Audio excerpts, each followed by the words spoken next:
trying to restrict the Bethesda team, but the Bethesda team might have other ideas tonight going into this encounter. Yeah, this should be. I believe this should be a crack as well. Two top teams in Antigua, and in this competition, you have some of the best players. Not only in Antigua but in the Leeward Islands, and the West Indies as well. On show, you have Devon Thomas. I have Jimbo Cornwall. These are two guys that top names in our cricket at the moment. So it's good encounter. It's good cricket. I was urged to watch the live stream or to come out and watch this game because it's really pumping up. It's really pumping up. It is pumping up, and the crowd looks to be a decent one this evening for the semi-finals, a Thursday evening crowd. And based on what they would have just had, the exciting finish that they had from between Bowlands and All Saints, they would hope that this match has just as much excitement. We're getting ready for this showdown between the Liberta Blackhawks and, of course, the team from Bethesda, the Bethesda Golden Eagles, Caribbean Union Bank, Bethesda Golden Eagle versus the PIC Insurance Liberta Blackhawks. Bowlands, they keep saying Bowlands. This excited me.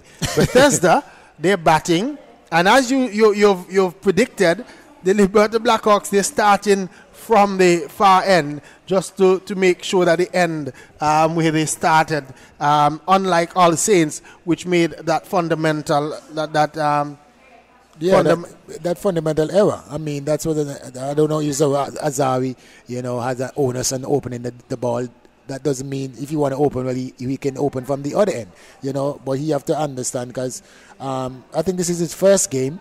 But the other guys, they understand what is happening. So, but I guess the seniority clicking, and they didn't believe that the game would come down to such a match. So Fernandez is going to be on strike. He's the left-handed opening batsman for the CUB Bethesda Golden Eagles. He's going to be facing up to Javier Spencer, the newly drafted left-arm fast bowler for the Guyana Jaguars. Here he comes in, first delivery, left arm over the wicket, down the leg side, and it goes past the wicket keeper and into the boundary for 4. So not a good start. It was a wayward delivery, one that bounced and went wide of the wicket keeper. He was diving for it, couldn't get there, and the ball going into the boundary for 4. So 5 runs to start things off here. Not a good start by Spencer for the Liberta Blackhawks. Yeah, but it's a good start for Bethesda. Very good start for Bethesda Golden Eagles. They would take that. They would be very happy with that. It's like hyper. Spencer gave them 5 before the game even starts. Yep, it's almost like penalty runs. Yeah. Here is he coming in, left arm over, short delivery, hit in the air, could be out caught, and he drops it to the ground. Oh, my goodness. Looks as if he was going to take it. Who is that? Kofi James? No, that's Cruikshank. Cruikshank there looked as if he was going to take that one, and then the ball fell from his grasp, fell to the ground.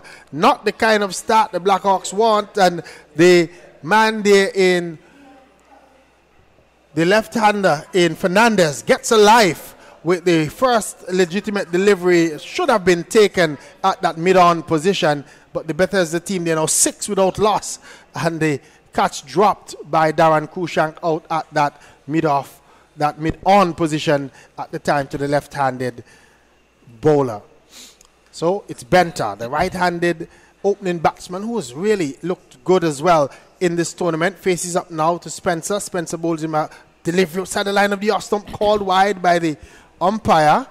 That one was angled across the right-handed batsman. He just watched it as it went into the gloves of wicket-keeper Josh Thomas, and the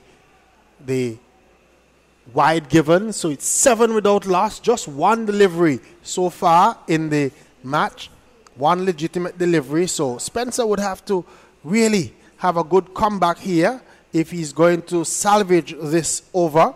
because he has 5 deliveries to go and some fired up Bethesda batsman. Here is he edging, beaten outside line of the off stump. That one was a good delivery, just short of a length, and coming right across and playing genuinely at it was Benter, and the ball going into the gloves of Thomas, and there's no run. So Cornwall is at slip. There's a third man. Then there is Point, cover mid-off, mid-on, a straightish mid-wicket now.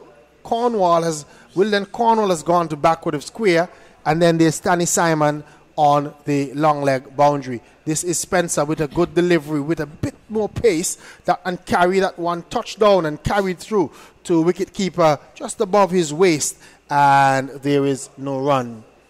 So 7 without loss of 2 deliveries. We've had the 5 wides to start, and then of course that dropped catch where Fernandez got away with his first delivery, hit it in the air, but the catch not taken. Here is Spencer, a wide delivery and called wide again outside the line of the off stump. So not a good start by Spencer, struggling to keep the control that he wants. That one, you could see him pushing it across the right-handed Benter, but pushed it too much and the ball bounced through to wicketkeeper Thomas. And there is another run. 8 without loss in over number 1. Long over being bowled by Javier Spencer. Here is he running in from the far end in. Left arm over the wicket, a good delivery. One again, a touchdown and just moved across. Benter, this time I would give him the benefit, pulling the bat inside the line and allowing it to go through to the wicket keeper. And there's no run. So good, sensible cricket this from Benter, understanding that they've already had 8 runs in the over. They've had a drop catch and just 3 deliveries gone from Spencer. So still some deliveries to go, and there is no need to take any more risk at this time. Here we watch as Spencer moves in and hoping for a good delivery. He's in, and this delivery is again, the batsman is playing this time and missing outside the line of the off stump. That one carried through to the wicketkeeper low down, and there is no run. So Boland's into the finals. First team in, and the Boland's team would be happy getting over the line and getting into the finals. Which one of these 2 teams will join them in Saturday's finale?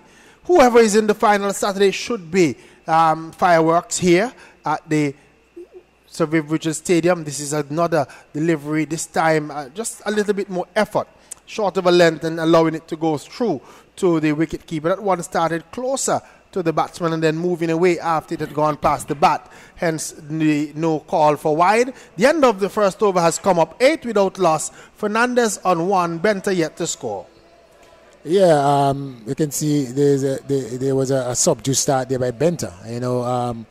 I think the wides affected him, because when he pitches the ball in the good areas, he had Benter leaving alone or beating his bat. So there's a bit of nerve, the semi-final after you see what happened in the previous game. There's a bit of nerves because you want to do your best and make sure that your team go into the final. So Wilden Cornwall is called upon to start the bowling for the Liberta Blackhawks today. Normally it would be Stanley Simon, but the Blackhawks captain in Raheem Cornwall has opted for something different today. He's starting with Wilden Polo Cornwall. Wilden, who was the MVP of last year's tournament, has not had a good tournament this year. This first delivery pulled straight down to a backward square, and catch is taken. Looks to be Karima Gore, who's on the boundary, that took that catch and given a reprieve the delivery that he faced before. Fernandez getting another short delivery, this time pulling it straight to Karima Gore, who took a good catch down on the boundary. That's the end of Fernandez. Caught Gore of Wilden Cornwall for 1, and Bethesda Golden Eagles, they are 8 for 1.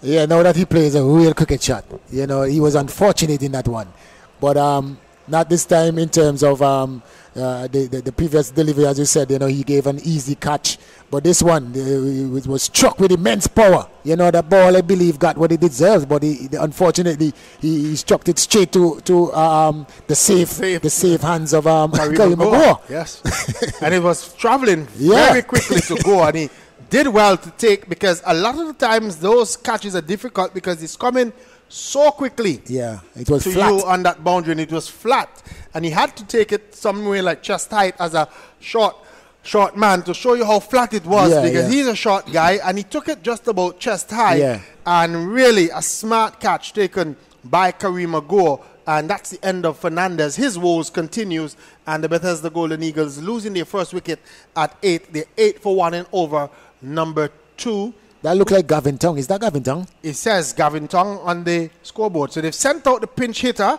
in Gavin Tong. Bethesda trying something different. Gavin Tong, who can bat, and if he gets going, can really hit the ball some distance. So Bethesda Golden Eagles, they sent out a pinch hitter in Gavin Tong, and they're really trying maybe to unsettle the Liberta Blackhawks early on. This is Cornwall, comes in to bowl to Tong, and Tong hits this one in the air over the long on region, and it goes for 6 runs.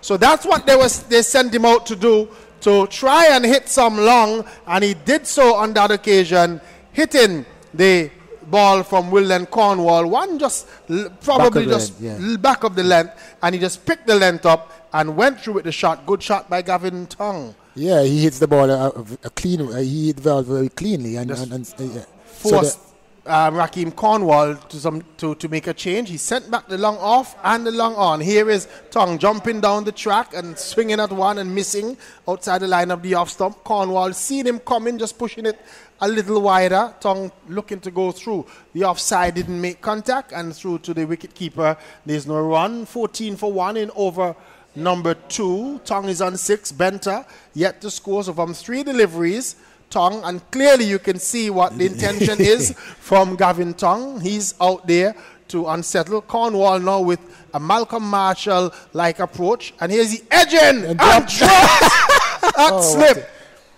Rakeem Cornwall was at slip. The ball flew to him at slip. Looked as if he was going to take it waist high up. The ball fell from his grasp, and the Liberta Blackhawks continue to put the catches down. We put down, some 3 or 4 in their last match, and they've already dropped 2 in the first 2 overs here.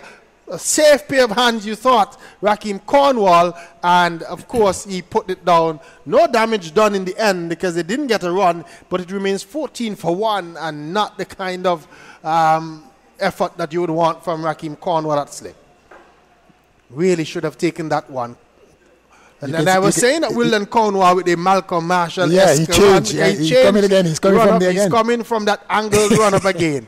Here is he coming. It's a chip before he gets up to this the crease, and Tong gets a short delivery. Was looking to try and pull it out into the offside. It goes out to Stanley Simon at that long on position, and they're able to come through for 1. 15 for 1 at the end of over number 2. Tong given a chance in that over. He's now on 7. Benter, who has been subdued, is yet to score off 5 deliveries. 15 for 1 after 2 overs. Yeah, the Blackhawks is at their own detriment. I mean, they've been creating the opportunities, and simple opportunities. You don't want nothing easier than those catches. Yeah, that one went catchable height, they would say, just about waist high. Yeah, to Rakeem Cornwall. He went straight in. He didn't even have to move. Went straight in and straight in and out. So butcher hands, they would say. Himself and Kushank must have shopped at the same buttery today, because they are not able to hold on to anything. Javier Spencer, the left arm on the 19 fast bowler, snapped up by the guy, and a jag was in the Caribbean Professional League draft on yesterday. Here is he coming in to start the 3rd over, left arm over the wicket to bowl to Gavin Tong. Hits this one high in the air. Will it have the legs to carry? It does. It looks as if it's 6 runs. It's one bounce into the boundary for 4. But Tong has come in, and clearly with the message to go at the bowlers, and the bowlers are now indicating at the 6th that the ball carried all the way. The fielders are indicating that it carried all the way. So it's actually 6 runs to Gavin Tong, and the total goes on to 19 for 1 in over number 3. So they've pulled up the man at 3rd man, and they've sent the man back on the boundary at the long on position, Tong taps his bat away, looks very lively in doing so, jumping down and looking to swat at one. So he's clearly going after the Blackhawks bowlers, looking to unsettle the Liberta Blackhawks bowling in Gavin Tong. And the Blackhawks would have helped him because they put him down in the slip, what should have been a regulation catch. So it's good because what it is going to do is it's going to cause Javier Spencer to think about the way that he's bowling. And let's see if he's in his young age, if he's gained any experience and see how he approaches charging Gavin Tong. Here is he runs in left arm over the wicket. Tong jumps down the track and drives. He gets his arm down, saves runs certainly. Just a single as Tong was looking to force that one back past the bowler as Javier Spencer doing well, feeling to his own bowling and recovering quickly as well to prevent the batsman from thinking about a second run. So just 1-20. It is 22 correction, 22 for 1 in over number 3.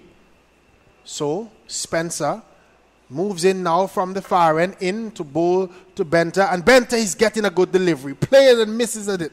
That one touchdown just about just outside the off stump and moving a little bit away from the batsman who was genuinely beaten by that one. Good bowling by Spencer on that occasion. Yeah, that's the length he's bowling. He keep on bowling that length to Benta. He's unplayable. You know, Benta can't get his bat on it.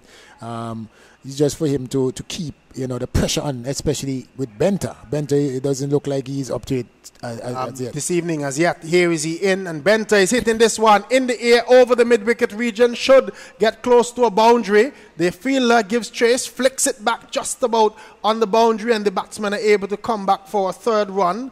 But good bit of work by the fielder giving chase there, going hard at it, and then just flicking it back. Is that Terrence Ward? Yeah, that's Ward. That's giving that chase. Yes, doing good bit of feeling for the Liberta Blackhawks. I understand he was a sprinter.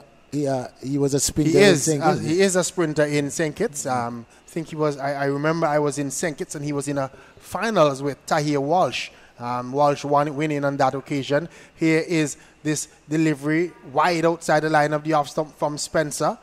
Just looking to probably go against because he saw Tong like he looked as if he was going to come and the shape, and he just tried to push it across the batsman in Gavin Tong and pushed it too wide, and the ball going into the gloves of the wicketkeeper.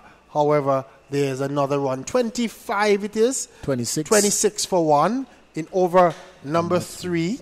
So they're scoring at a very decent rate, 9.18. The Bethesda Golden Eagle, CUB Bethesda Golden Eagle. Tong jumps down the track, hits this one in the air over the extra cover region, gets one, will come back for a second, not timing it this time and not getting the distance that he wants, but just getting enough bat onto it and being able to get 2 runs. So the end of over number 3 has come up. At the end of it, the Bethesda Golden Eagles, they are 28 for 1, Benta on 3 and Tong on 16. I think Tong can apply a bit more caution. He's showing caution to the wind every delivery. I think that now that he grabs the attention of the Liberta Blackhawks team, you can see that they're kind of ruffled. So some of the deliveries, I think he can play a better cricket shot. I know that he's a capable batsman, and he can hit away the balls. But he does. I don't think that it requires him to be going after every delivery at the moment. Certainly, that would make sense that he is measured in his aggression. Cornwall starts a new over and this delivery is on the line of the off stump, just outside the line. Again, Benta just watches it and he now glares down at the umpire as to say, that one looked wideish to me. But in this case, Benta is only the batsman. He's not the umpire, and that looks to be umpire Bernard Joseph, who is at this end. An experienced umpire in his own right, Bernard Joseph. As Benta on 3, not in his usual aggressive mode as yet. Here is he facing up to Wilden Cornwall, and he's looking to pull this one, and the ball was just not there for that stroke. It wasn't short enough, I thought. It was short of a length, but not a short delivery. And he just played what we would say a make-up mind shot. Yeah. and not making contact through to the wicket keeper, and there's no run. If you hear noise in the background, a certain economist and technician, they're just looking all over and moving all sorts of things, trying to distract us. Here we watch as Cornwall is in, and this delivery again, he's playing the same shot, but this time called wide by the umpire, as that one started outside the line of the off stump and was going further away. Looking to pull it was Benta, not making contact, and I think Gavin Tongue is doing the right thing, going down and having a word with Benta. Yeah, Benta, he's not watching the ball. He's make up his mind that he's going to swing. I mean, Wilden is getting the ball to swing away sharply, and he's still he's not even getting across to the ball to pull it. So we watch as Cornwall is in, and Benta this time is steering it. A good shot outside the line of the off stump into the offside field for a single. That looks to be Kushank who did the fielding as Cruikshank. Darren Cruikshank, he put down that delivery, but he didn't really cost them much in terms of runs for Fernandez, because the next delivery he faced, he hit it to Kareem Agor, a beautiful shot, but really those kind of shots you shouldn't get out from them. When you hit a ball that hard, a short delivery, you pull it that hard, you shouldn't be out from it, but he hit it straight to Kareem Agor, as we still see signaling going on all around our commentary box. If we look distracted, it might be that some folks need to check APUA because they're looking for current as we watch. As just a change, Kofi James coming onto the boundary at long on, and Stanley Simon coming across to mid-off, as they have Gavin Tongue, who is in aggressive mode on strike. Here is he facing up to Cornwall, and he's driving beautifully through extra cover for 4. That was magnificent. It was right up to him. He leaned on it, hit it hard all along the ground and into the boundary for 4. And the total has rushed on to 34 for 1 in over number 4. That's a good shot. That's a beautiful shot. That's what I'm talking about. I mean, he's a very capable batsman. So I don't think it's necessary for him to be swinging at everything. I mean, he came and he showed them the intent, and the Blackhawks captain and players, they were a bit ruffled. Every time he comes and strike, you see different field setting and placing. So so it's for him now to just wait a bit and just keep that the intention. He's indicating to the umpire that he thinks that the Blackhawks are trying some gamesmanship, trying to slow things down. So we just see that Raheem Cornwall has moved the fielders around again. Kofi James, he's brought him to long off, and Stanley Simon has gone back at long on. Tongue jumps down the track, hits it in the air and over the top of long on, gets 6 runs. So it's a short delivery by Cornwall. Didn't seem to time it well. For a moment it looked as if it was going to carry through to Stanley Simon, but he got enough baton to it and he hit it high over the top of Simon and over long on for 6 runs, and the total is on to 40 for 1 in over number 4. Good batting this by Tongue. So far he's on to 26 and doing the job that his team would have sent him out to do. Here we watch as Wilden Cornwall will try to figure out what to do next. Here is he in, and he's getting this delivery to move away from Gavin Tongue, and Tongue swings at it and misses it as it goes through to Josh Thomas, and the end of over number 4 has come up. At the end of it, the total is on to 40 for 1. Benta is on 4, and Gavin Tongue sent in to pinch hit. He's on 26 off 12 and doing well. Yeah, doing really, really well. I mean, the Blackhawks got the opportunity to get the back of him, but they didn't take that opportunity. And unlike Fernandez, he's taking his opportunity. Will Raheem Cornwall might be ruining that missed opportunity. The ball carried to him at slip, and normally you would expect him to hold on to those catches. His coach would tell you that he has a safe pair of hands, but on that occasion he put the catch down, and Gavin Tongue has since scored 20 more runs, because I think he was on 6 at that time when he was dropped. Here is Benta getting a delivery from Kadeem Phillip, who has come on from the northern end. His first delivery just popped away into the offside field, can't score. So Benta continues to just be there, be that support role. Here is he driving back along the pitch. Kadeem Phillip fields to his own bowling and there's no run. But the thing about Kadeem Phillip and his bowling, like he's bowled 2 dot balls, he would think in his brain that he needs to do something. He'd lob one and then he'll be hit away for 6. Here we watch as he's in. This delivery is worked away on the onside for a single into the short mid-wicket region. Looks to be Kushank, or is that Cornwall? Wilden Cornwall, who is in that position there. And just a single brings the attacking Gavin Tong on strike. He's already on 26, the pinch hitter for the CUB, Bethesda Golden Eagles. Faces up now to Kadim Phillip, hits it straight to Cornwall at that straightish mid-wicket position, and there's no run. So 4 deliveries so far from Kadim Phillip, just a single. But we have not seen the flighted one yet, because, you know, that's what he does. He thinks that he's too tight, then he'll flight one. Here is he in, and Tong gets a good delivery that is squaring him up. He's playing it back along the pitch. Phillip having some words for Tong, the gamesmanship, they would say, or the trash talk, as they would say. He's telling Tong to go with it, try and hit this one.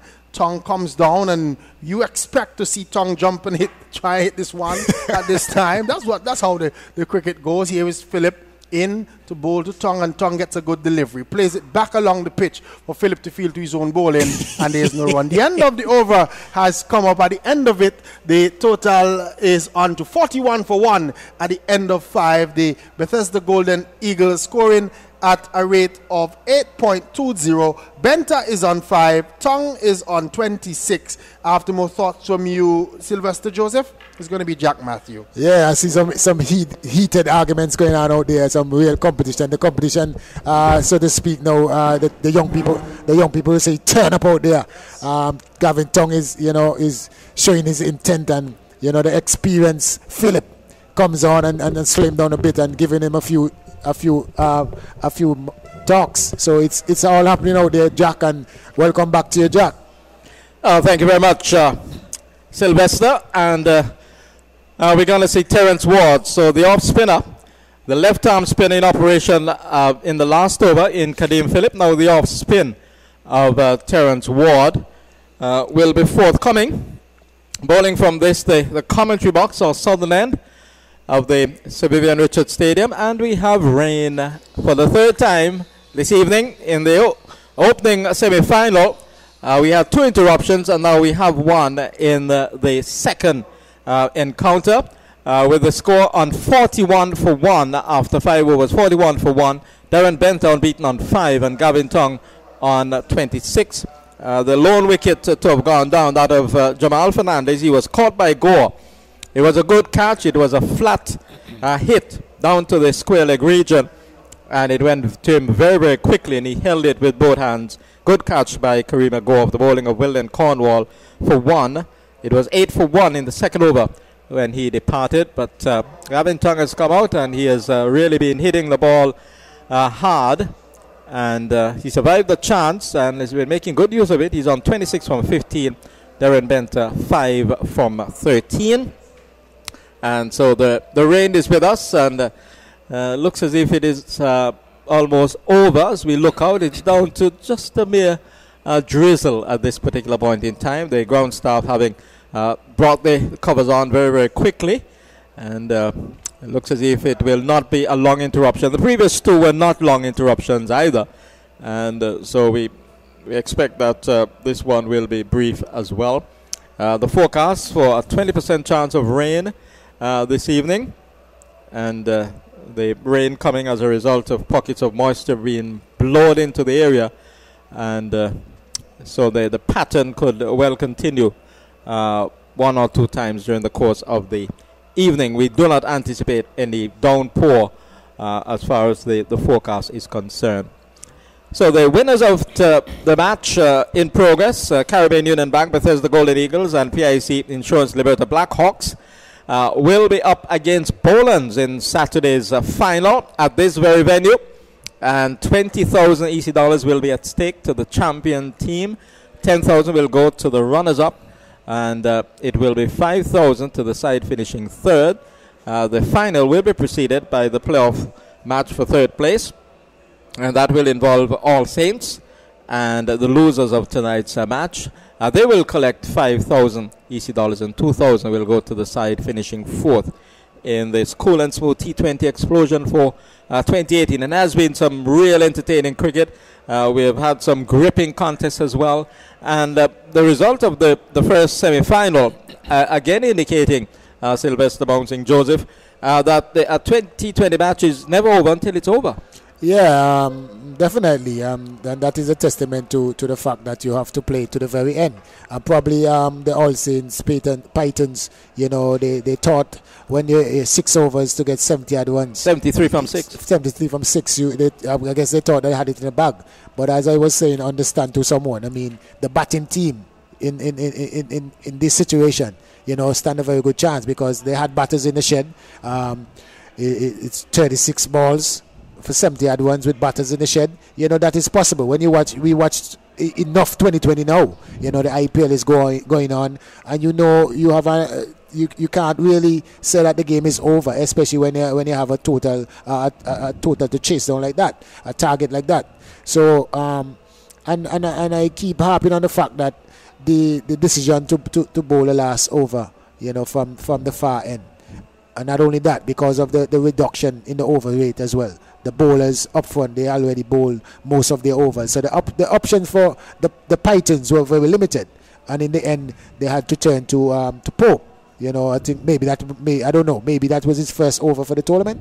I'm not sure, and he didn't even complete the over. I think he bowled about 3 balls. He bowled 2 balls and conceded 13 runs. Yeah, and even Alzarri Joseph wasn't spared because his last over yielded 14 runs. So he conceded 14 in his last over. Yeah. Went into that over, Alzarri Joseph, 3 overs, 1 maiden, and only 5 runs off his 2 overs, 1 maiden, 5 runs. So only 5 runs came off his first 2 overs, and then his last over, he conceded 14 runs, and that really created the opportunity for Boland to finish things off, and they did so because Gideon Pope was asked to do something which was quite demanding.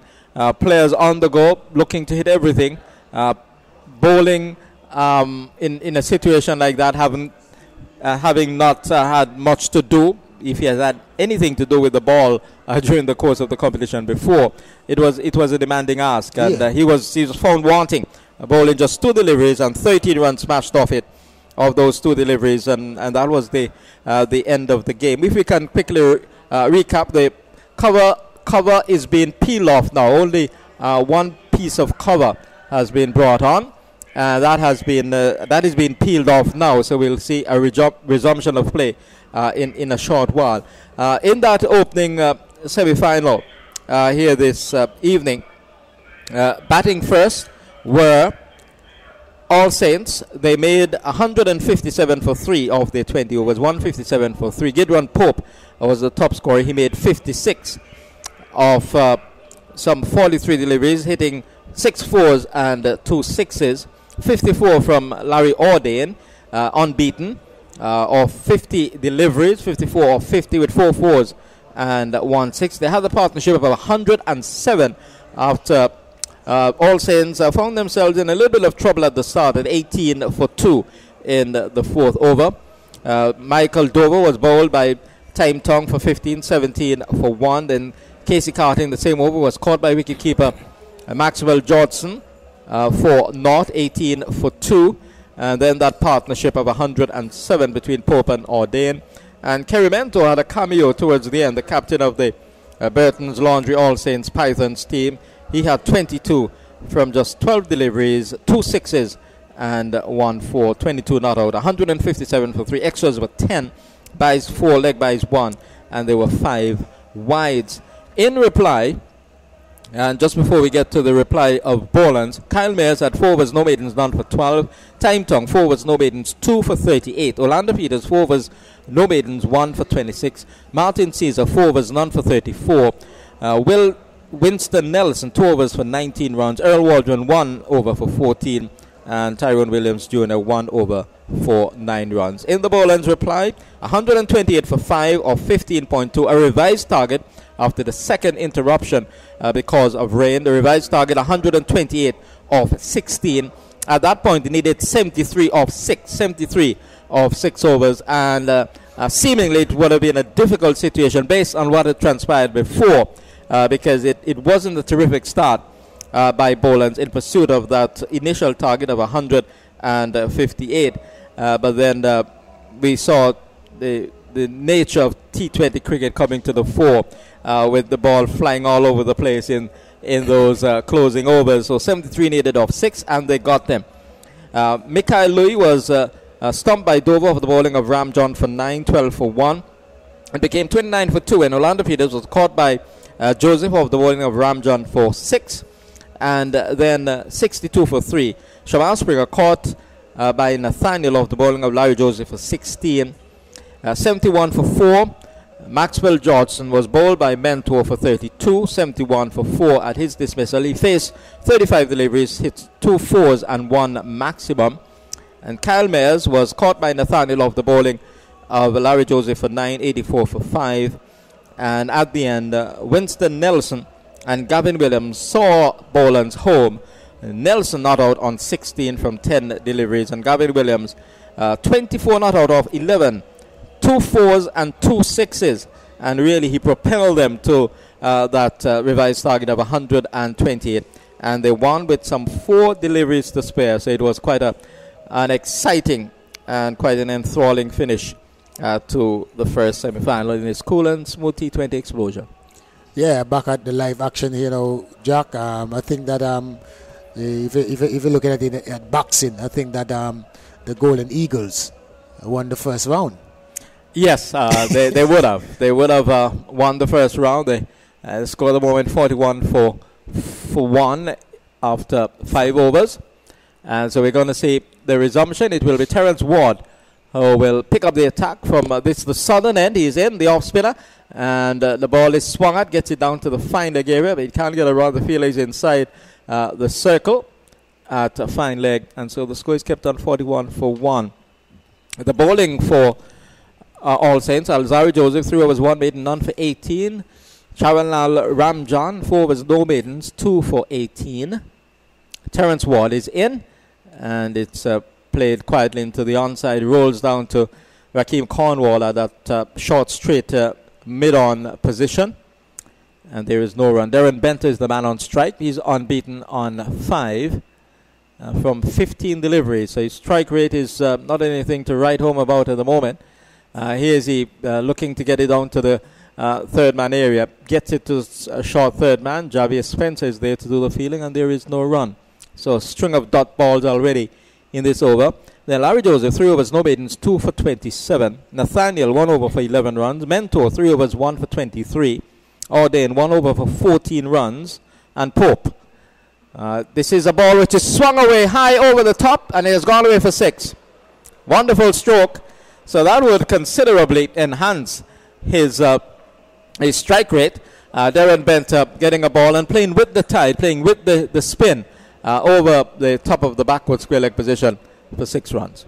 Yeah, Benter, I think he need to show more intent. You know, he's kind of stifling the Gavin Town. Every time he gets a strike, he has to bat maybe 4 or 5 deliveries before he can get a single, and then he has to show some intent to get a boundary after batting so much dot balls. 47 for 1. He gives himself room and hits it away down towards the point position. They scurry for a run. Has to make a dive at the bowler's end to get in. Darren Benter just making sure that he was home. He's fleet-footed as well. And so it's a difficult man to run out when he's really on the go. But he made the dive. He got home safely. The return not disrupting the stumps of the non-striker's end. So he's off with a single after hitting that 6. Last ball in over number 6. Terence Ward goes around the wicket to Gavin Tongue. He fires it in, and Tongue plays it off the back, but just standing up straight and playing it back on the onside for the bowler to do the fielding. So we've had 6 overs completed, and Bethesda Golden Eagles, sponsored by Caribbean Union Bank, put into bat by the PIC Insurance Liberta Blackhawks are 48 for 1 with 12 to Darren Benter. Opened the batting with Jamal Fernandez, and 26 to Gavin Tong. Yeah, I think the rain has and the rain has slowed down the intent, slow down the Eagles a bit. Yes. Ball from Kadim Phillip is whipped away towards the forward square leg position. They thought of coming back for the second, but it was only a thought because Stanley Simon had come in rather quickly from the square leg area to deny the opportunity of a second. The score now 49 for 1. So the half century looms here for the batting side. 49 for 1 at the start of the 7th. Kadim Phillip bowling left arm spin around the wicket. And Gavin Tongue is trying to hit this one. Trying to play across the line of that delivery. The ball will be spinning away from the right-hander, from the left arm spinner. And was trying to tug that in the vicinity of mid-wicket, maybe even forward square leg. Faces Kadim Phillip again. This time he's taken on the pad, loud appeal, and umpire says out. A belated decision. The ball was well up to him, and he went for a drive, missed it, and was taken on the pad. And the young umpire, Donald Shekels Jr., gave it a thought and then raised the index finger. So that's the end of Gavin Tongue. He has been LBW to Kadim Phillip for 26. It's 49 for 2 in the 6th over. Yeah, you can see the rivalry between Gavin Town and Phillip, and that one Phillip just floated up a bit slower, and he caught Gavin, trying to go for that big one again. He caught him off guard, and he was struck, I think, plumb in front. But the umpire, he took a while before he gave him out.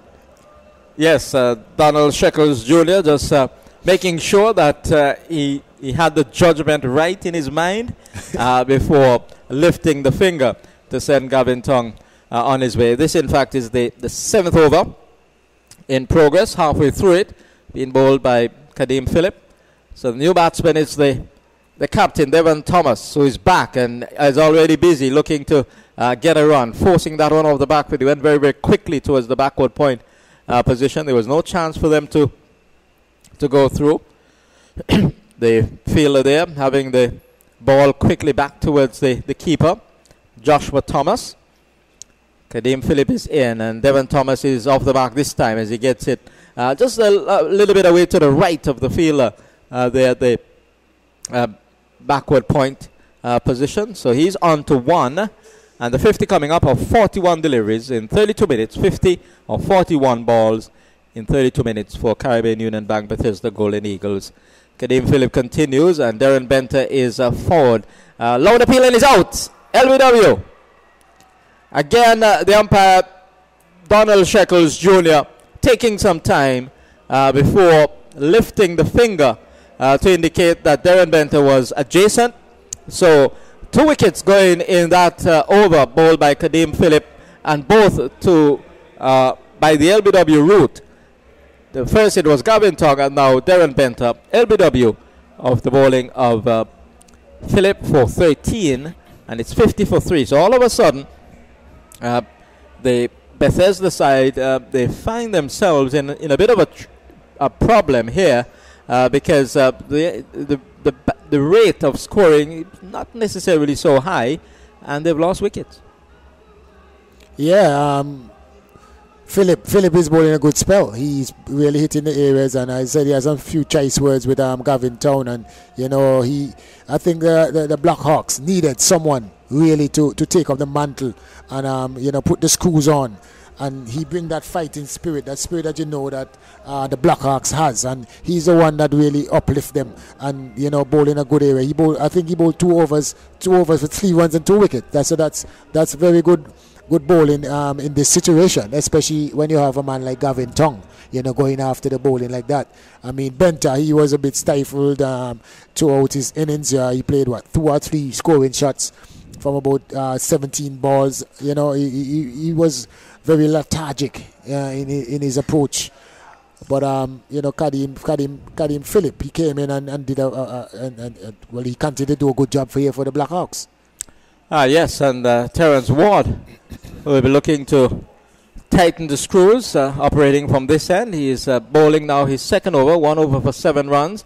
He's in to bowl to Devon Thomas, who comes forward and strokes it into the wide long on area. The fielder runs very, very quickly off the boundary and sends his left-handed return in. That looks to be Karima Gore in that position.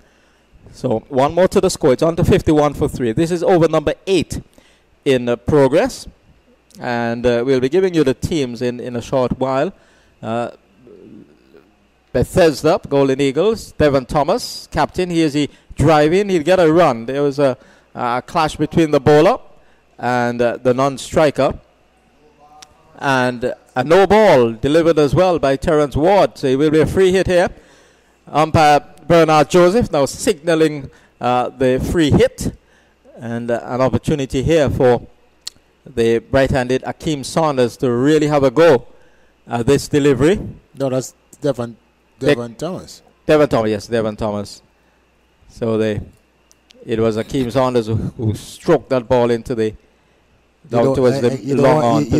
You don't want to be giving Devon Thomas a free hit. A free hit, yes. Here is a ball, and it's a full toss, and he swings it away. Well, he didn't really take advantage of that. It was a full toss, and he got it only away towards the forward, the mid-wicket area. And there was Karima Gore coming around to do the fielding. So only one run from that free hit. Not taking advantage, Devon Thomas. Score is now 53 for 3. One ball gone in the 8th over. Akeem Saunders is back on strike. So it's Devon Thomas, Darren Benter, Gavin Tongue, Anthony Martin going through the lineup for Bethesda. Whipped away by Akeem Saunders towards the square leg position. Devon Thomas says no.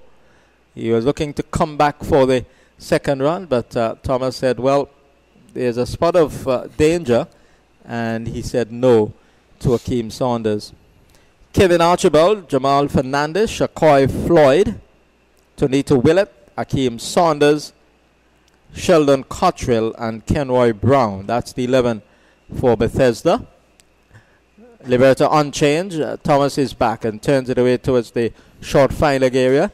Coming around is the captain, Rakeem Cornwall, and there's just on the arms the return to Terence Ward.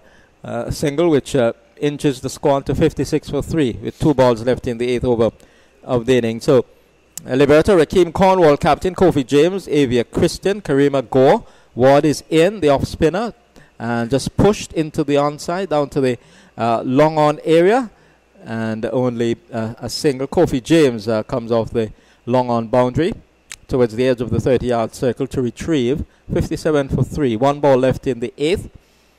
Darren Cruikshank, Wilden Cornwall, Terence Ward, Kadeem Phillip, Joshua Thomas, the wicket keeper, Stanley Simon, and Javier Spencer. That's the 11. An unchanged 11 by Liberta. Played away down towards the point position, and the batsman gets in, Akeem Saunders. And really, these are two fast runners between the wickets. The ball was just steered away towards the backward point region, and the backward point fielder wasn't far off, but there is this understanding between the two. And Akeem Saunders was backing up, and he was down to the strikers and in a flash. 58 then for 3 after 8 overs, with 5 to Thomas and 3 to Saunders. You can see the understanding between Thomas and Saunders. You know, you can see he looking up and just taking off. When you check the Leeward Islands Hurricane season, both of them score a lot of runs. So I think that both of them been batting for some time together, and the understanding you can see is evident at the moment. Kadeem is in, and Devon Thomas uses his feet, gets to the pitch of it, drives along the ground down to a wideish long off, sprinting for the single with the hope of coming back for the second, but there's no chance. The field onto it, away from the long off area. 59 now for 3. We're into over number 9.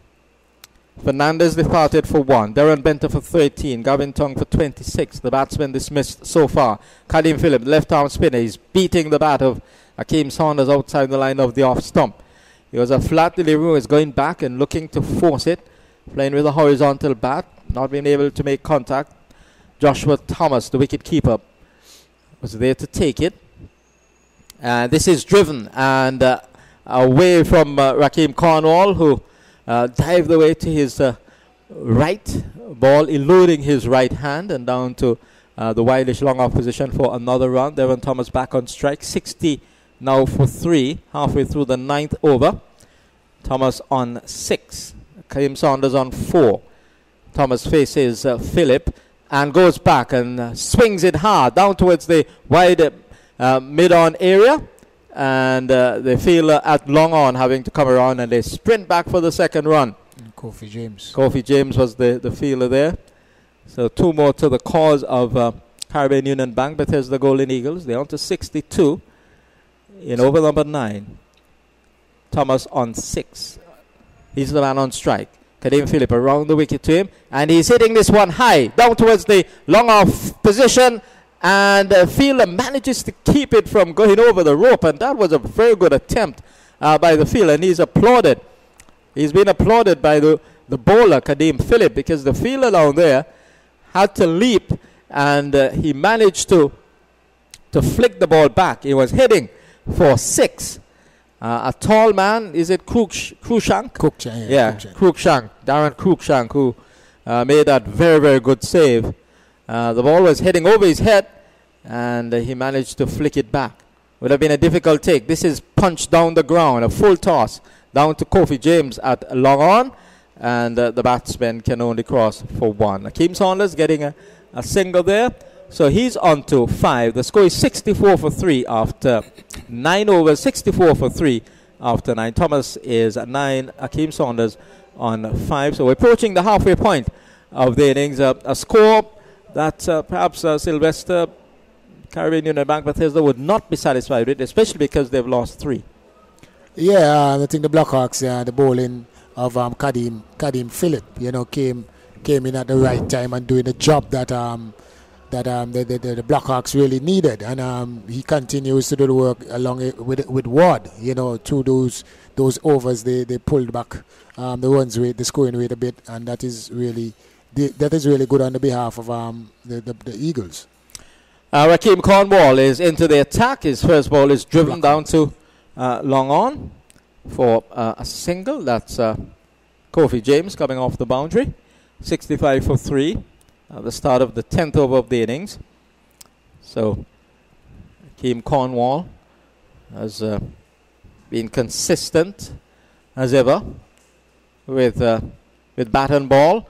Driven. Similar delivery, similar stroke. This time it's Devon Thomas who gets it away down to Kofi James at long on. And another run to the CUB. Golden Eagles. Devon Thomas into double figures. He's on to 10. Akeem Saunders on 6. The man on strike. Just a few paces. The off spinner, Rakeem Cornwall, is in. Driven into the onside. This time towards the straightish mid-wicket area. Looking for second. There is none. Karima Gore very speedily off the boundary. Had the return very, very quickly into his captain, Rakeem Cornwall. 67 for 3 now. Halfway through the 10th over of the innings. Devon Thomas, one of the top batsmen in the competition so far, second in the aggregate, and he has a chance for stumping. Is he stumped? Yes, he is. Well, he gave the bowler the charge, and Rakeem Cornwall saw him coming. He pitched it wide, and Joshua Thomas did the rest. Devon Thomas, out of his ground, has been stumped. That was really a poor decision by Devon Thomas, and good work between the bowler and the wicket keeper. And Thomas has departed for 10, and really it's a situation that Bethesda can ill afford, because he's been their top batsman, and to go down for just 10 with the score in the 60s in the 10th over of the innings, it is really a serious situation for Bethesda. Yeah, I was about to say a few overs ago that Joshua Thomas is the best gloveman I've seen in the tournament so far, and the way he catches the ball and he moves behind the stumps. You can see that he's and that stumping, a very important stumping. I mean, the bowler saw him coming and threw the ball wide, and Joshua, was equal to the task and doing a fine stumping job there for the Blackhawks, and that is a crucial wicket. I think one of the biggest wicket for the tournament so far, especially in a situation where the Eagles, they need to win. They need to win this game, and Devon Thomas is one of the chunker that they're depending upon to get a good score for them. Yes, and the judgment there on the part of Devon Thomas was a poor one, in the sense that he was moving before the ball was delivered, and that's always a dangerous situation. And Akeem Cornwall saw him moving, coming down, and just put it wide. and he had no chance because he had already committed himself to that movement out of his crease and was found wanting and stranded. Ball to the new batsman, Tonito Willett, is just carefully played away into the onside. Karima Gore, like a tiger, races off the boundary at straightish mid-wicket and just gently lobs the ball to his captain, Rakeem Cornwall. And the score has gone on to 68 for 4. One ball left in the 10th over. One ball to come from Rakeem Cornwall. He has really picked up a wicket. And here is he into bowl to Akeem Saunders, and Saunders is driving into the offside away towards the deep extra cover position. They'll get a second run. Tonito Willett a little bit slow in coming back and eventually gets there. So at the halfway point of the innings, Caribbean Union Bank Bethesda Golden Eagle sent into bat by PIC Insurance Liberta Blackhawks. They're 70 for 4 after 10. With Akeem Saunders on 9 and Tonito Willett on 1. We'll have further thoughts from Zorel Bartley, and then to continue the ball-by-ball description, it will be Denmore Roberts. Yes, Bethesda will definitely feel that's like a body blow. Losing Devon Thomas, stumped to Rakeem Cornwall. Well bowled by Rakeem Cornwall. Saw Devon coming.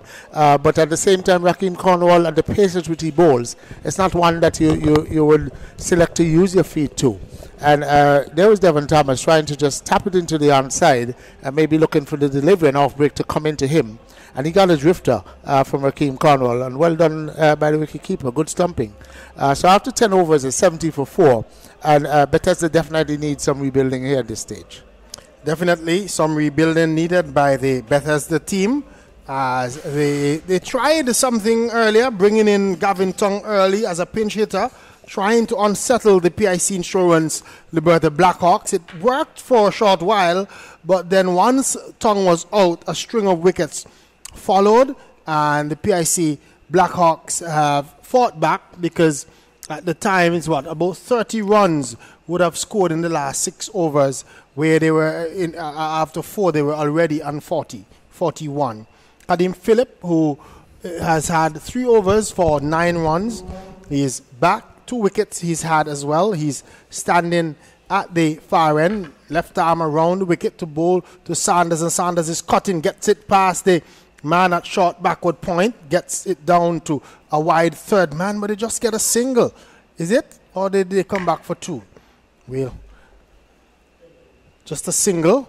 So not good running between these two, as it now brings Willett onto strike. Tonito Willett Sanders is on strike, so we watch as here is Sanders facing up and he's backing away and squeezing it down to a short third man position. The fielder there just flicking the ball, Avia Christian just flicking the ball back up to the bowler, and the batsmen were able to come through for run number 72. So 72 for 4 in over number 11, as Kadim Phillip is in to bowl on the line of the leg stump. Is charging down the wicket is the batsman in Saunders. Did he get back? And a wide signal now by the umpire. So looks as if Saunders was able to make his ground. I thought the throw that was made by the wicketkeeper was not strong enough. He should have fired that one back to Kadim Phillip. He sort of lobbed it, which gave the batsman an opportunity to really make his ground back and diving in, and they run out not affected by the Liberta Blackhawks. I think in the end, Kadim actually dropped the ball, so his hands might have hit the stumps without the ball. So a big break there. Big break that for looks to be Willett, as Kadim Phillip is in, and this is a delivery outside the line of the off stump. Again, the batsman is looking to play it square and plays it straight to the fielder who is standing at that position. There's a strange feel because they have 2 men in that cutting position, one at a short third man and one at more of a backward point. They're just yards away from each other. Kadim Phillip fires this one into Tonito Willett, who's on 2. He can't score. He drops it into the onside. Josh Thomas moving quickly from behind the stumps to do the fielding. Thomas, the young wicket-keeper, batsman, making a name for himself in this tournament. Here is Willett driving to Rakeem Cornwall, who comes across quickly to his right to do the fielding, and there is no run. Did I say quickly with Rakeem Cornwall? You're definitely right. Definitely Rakeem, a very free mover. Yes, these days he's looking a lot leaner and a lot more agile with the work being done. Here is stealing a single, as this one was played between Rakeem Cornwall and Terrence Ward at that backward point, at a point position, and the batsmen were able to come through for a run. The end of over number 11 has come up at the end of it, 74 for 4. Saunders is on 10 and Willett on 3. And another good over there from Kadeem Phillip, finishing his 4 overs 2 for 13.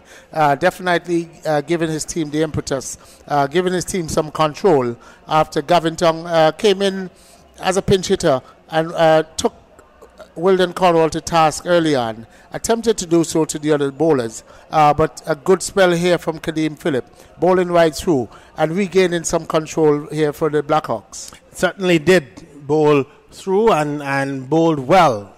His 4 overs, only 13 runs. Here is the start of Rakeem Cornwall's new over. The first delivery is played down to a short third man. They steal a single as the ball went to Wilden Cornwall, who is now up in age, and he couldn't prevent the single. The ball seemingly was going straight to Cornwall, but he couldn't stop the batsman. The batsman just looking up at each other, making eye contact and sprinting through. I want to suggest it was a slow of the Cornwalls there. Definitely, I agree with you. Here is Rakeem Cornwall in to bowl to Saunders, and Saunders is dropping it on the onside, can't score.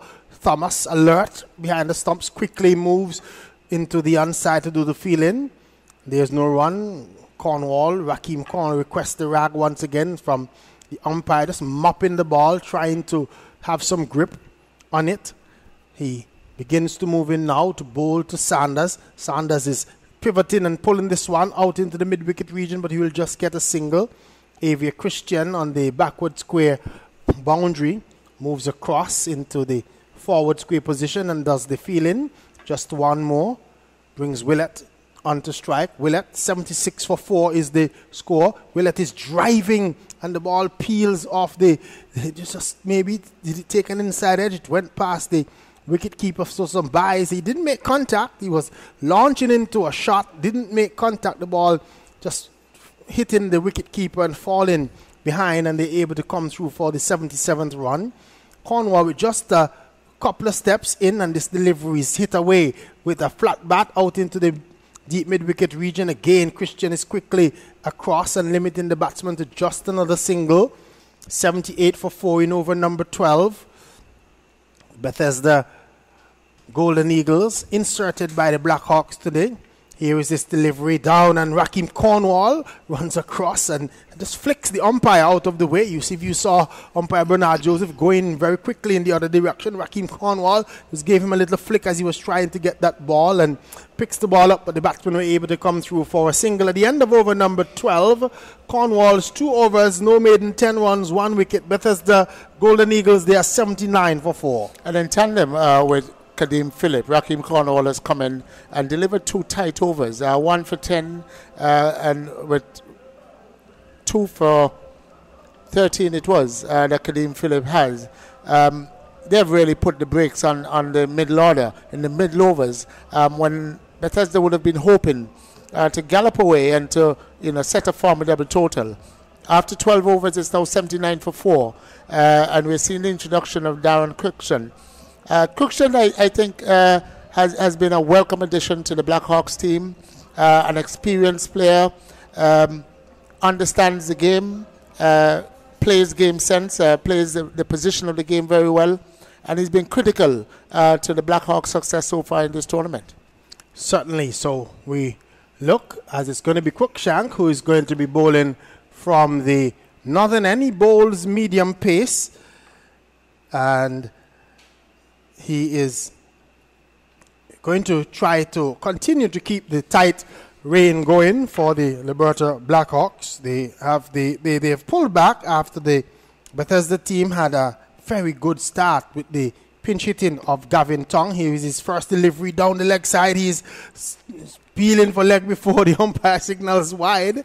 He was trying to probably outfox the umpire on that occasion because he fired it in at the legs of the batsman in Willett. Willett missed it completely. The ball went down the leg side. Smart take by Josh Thomas, but wide signaled by the umpire. Sometimes do you still think that the umpires are just too harsh? Maybe because that one almost clean bowled Willett. It had him off balance, but the ball just missing him and going down the leg side. They get 2 as this one is worked away out into the onside out to a wideish long on position, and the batsmen are able to come through for 2 runs. 82 for 4 in over number 13 being bowled by Darren Cruikshank. We watch as he moves in now from the far end. He's in to bowl to this delivery. The batsman is hitting it in the air into the gap. They come back for the second run again. The fielding, Javier Spencer not picking up cleanly. The ball falls from his grasp, so the batsmen were able to come back comfortably for the second run. But Willett tried to hit his way into form, probably hit himself out of trouble, as he's been in there for 11 deliveries. He's only scored 9 runs. Here is he facing up to Cruikshank, and he gets this one. He's working it on the onside. Should only be a single, and is as Kadeem Phillip at that short fine leg position does the fielding. So just one more to the total. Is on now to 85. 85 for 4 in over number 13. And this time you would think that the Bethesda Golden Eagles would start to think about what total would we want to put on the books today that would challenge the Liberta Blackhawks batting. Here is this delivery played away on the onside. Cruikshank fills his own bowling, and there was no run. We want to say good evening to Myron James, who is listening to us online. You remember Myron, that former referee and umpire from Param. We understand that he's listening to us somewhere in the world. He'll tell us where he's listening to us, no doubt, on the Cool and Smooth T20 Facebook page. Here is this delivery. He's driving. Good shot by the batsman in Saunders. Gets it straight to the fielder, though, at that long off position, and he's only able to get a run. Many others are listening to us, whether you're listening to us via the internet or you're listening to us on ABS Radio. We say good evening to you. We say good evening to all the folks who are taking in. There is still time and space up here at the Sir Vivian Richards Stadium if you want to come up tonight, or you can make it a picnic or something on Saturday, where we should have the grand final and third place playoff. Here is this delivery played away off the outer portion of the bat down to third man, where the left-handed fielder, looks to be Kareem Agor, is posted, and they're able to come through for a run. 87 for 4 at the end of over number 13. Saunders is on 13 and Willett on 11. Yes, and as you start to talk about people calling in and you talk about Myron, it reminds you of the days of the Parish League Thursday League, that very popular competition back in the 80s, when people from all across the Leewards really tuned in to ABS Radio to get a feel as to what was happening week after week. And then it played out into the first semi-pro organized by the Venerable Fitzroy Brand and Taddy Arundel out of the Sports and Games Department. And I suppose you can call those precursor to what is now the Cool and Smooth T20 explosion. Local cricket has certainly kept on rising in terms of its stature. Ward starts a new over. The first delivery is played down on the onside. There was an opportunity for a run out once again. Josh Thomas not throwing the ball, and Saunders just turning and getting back, probably putting his body between the line of the ball and the thrower. Legally so, and he's back in his crease as Willett faces as Ward is in, and Ward gives him one outside the line of the leg stump. You thought that he might have put that one away. Ball called wide by the umpire. So, wide given. So, no damage done. Just one to the total. 88 it is. 88 for 4 in over number 14. Here is Terrence Ward in, and this is a short of a length delivery. The batsman looking to cut it away, not making contact, through to wicket keeper, and there's no run. 88 for 4 in over number 14. 13.2 overs gone. Here is Ward, starts and stops. Something just fell from him. He's there again, and he was guilty earlier of bowling a no ball as a spinner. Those are unforgivable. Here is he balling. The batsman in Willett was looking to play a scoop, missed it completely. The bails are lit up. That's the end of Tonito Willett. Bowled off the bowling of Terence Ward for 11. The 5th wicket has gone down, 88 for 5. The Bethesda Golden Eagles, and they're in some trouble, a little bit of trouble. And Tonito Willett, not making a major contribution again to his team here this evening, hasn't been in any good touch so far for this tournament. One who has played well for Bethesda in previous editions. Remember, I think he got probably the first century of this tournament. Yes, he did. If my memory serves me well. Yeah. But seems to be, out of touch, out of sorts, maybe not playing any amount of cricket, not a fixture anymore in the Leeward's team. And just unfortunate for the Bethesda team, because at this stage, they required and wanted the experience of Tonito to really take them into the closing overs and to propel them to in the region of anything in excess of 150. I'm sure they'll be comfortable with a score like that, thinking that with their good bowling attack that they certainly can defend that. So with that, we see Kevin Archibald coming out to bat for the Bethesda Golden Eagles. He's going to join Akeem Saunders, who's there on 18. Or is it 13? I'll use my added eyes to tell you. He's on 13 is Akeem Saunders. Kevin Archibald, who's been in the Bethesda lineup for a number of years. He is coming, and it's strange, or I shouldn't say strange, but it's interesting when you look at the Bethesda lineup to see somebody like an Austin Richards Jr. left out of the lineup. I wonder if he wasn't unavailable tonight for this match. I think he's listed in the squad, registered in the squad, but I'm not sure he's available. He's available. So. But, Kevin Archibald, so much talent over all those years. One I have a lot of respect for. Here we watch as he gets his first delivery. He's driving it in the air. And Kadeem Phillip just taking it on the bounce. Or did he drop the catch? I just think that if Kevin had known the type of abilities and talent that he has, he would have been more committed to the game. He would have been a far superior. Here is he edging one, gets it past the wicket keeper and running it down to third man. Will then Cornwall giving chase. They scoot back, they scurry back for a second run. He's shooting his bat as he's going past wicket keeper Josh Thomas. So 90 for 5 in over number 14. So 90 for 5. The Bethesda Golden Eagles, Caribbean Union Bank, Bethesda Golden Eagles coming up against the People's Insurance Company, Liberta Blackhawks. Is that it? I have it down pat, Zoral. You'll tell me. Here is he driving a delivery. Left the bat in the air, gets it out to the long off where Stanley Simon is located. He has a lob throw back to the bowler's end, and they're able to come through for a run. 91 for 5 at the end of 14. They're scoring at a rate of 6.50, the Bethesda Golden Eagles. Saunders is on 13 and Archibald on 3. You're certainly right with regards to the name People's Insurance, PIC Insurance, Liberta Blackhawks, long-standing sponsors, long-standing relationship, and one that augurs well for the future of the club and company. 91 for 5 after 14 overs. I'm sure Bethesda will be looking to the very busy Akeem Saunders and the experienced Kevin Archibald to carry the score, to give them something to bowl at. 6 overs to go.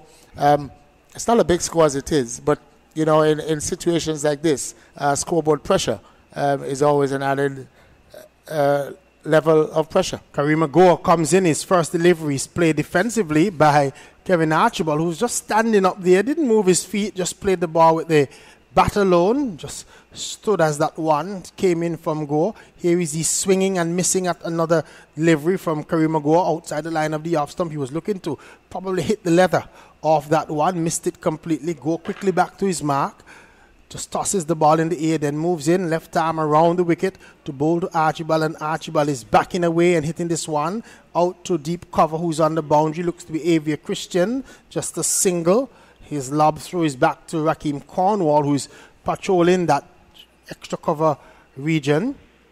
Rakeem Cornwall, the captain of the PIC Insurance Liberta Blackhawks. As we see Saunders faces up now to Kareem Agor, and he's hitting this one in the air, but it's going to fall short of Javier Spencer on the boundary. He has a good left-handed throw on the bounce, and they come through for a run. The total is on 93 for 5. And as we speak of Javier Spencer, just been picked up by the guy in the Jaguars in the Cricket West Indies Professional League. Really good for the young man. Really good. We hope that he really makes good use of it. Here's his delivery, hit away, pass a diving Raheem Cornwall out to deep extra cover. The fielder at long off, a wide long off, comes around and allows the batsman to come back for 2. You said diving Raheem Cornwall. I don't think you've done him any justice. He was airborne. He flung himself to his right. He hung on there waiting for it to come. And in the end, after it passed him, he came down. Well done, Raheem Cornwall. Raheem Cornwall giving the effort in the field. And a lot of folks are feeling that. Well, is he bowling him? It's a delivery right up to Kelvin Archibald. He was looking to hit it one right somewhere out of the ground. Missed it completely. The ball cannons into his stumps. That's the end of Kelvin Archibald. Bowled by Kareem Agor for 6. And the total are now to 95 for 6. The Bethesda Golden Eagles. And the race is definitely on to meet Bolands in the finals. Bolands having defeated All Saints in the first semi-final game this evening.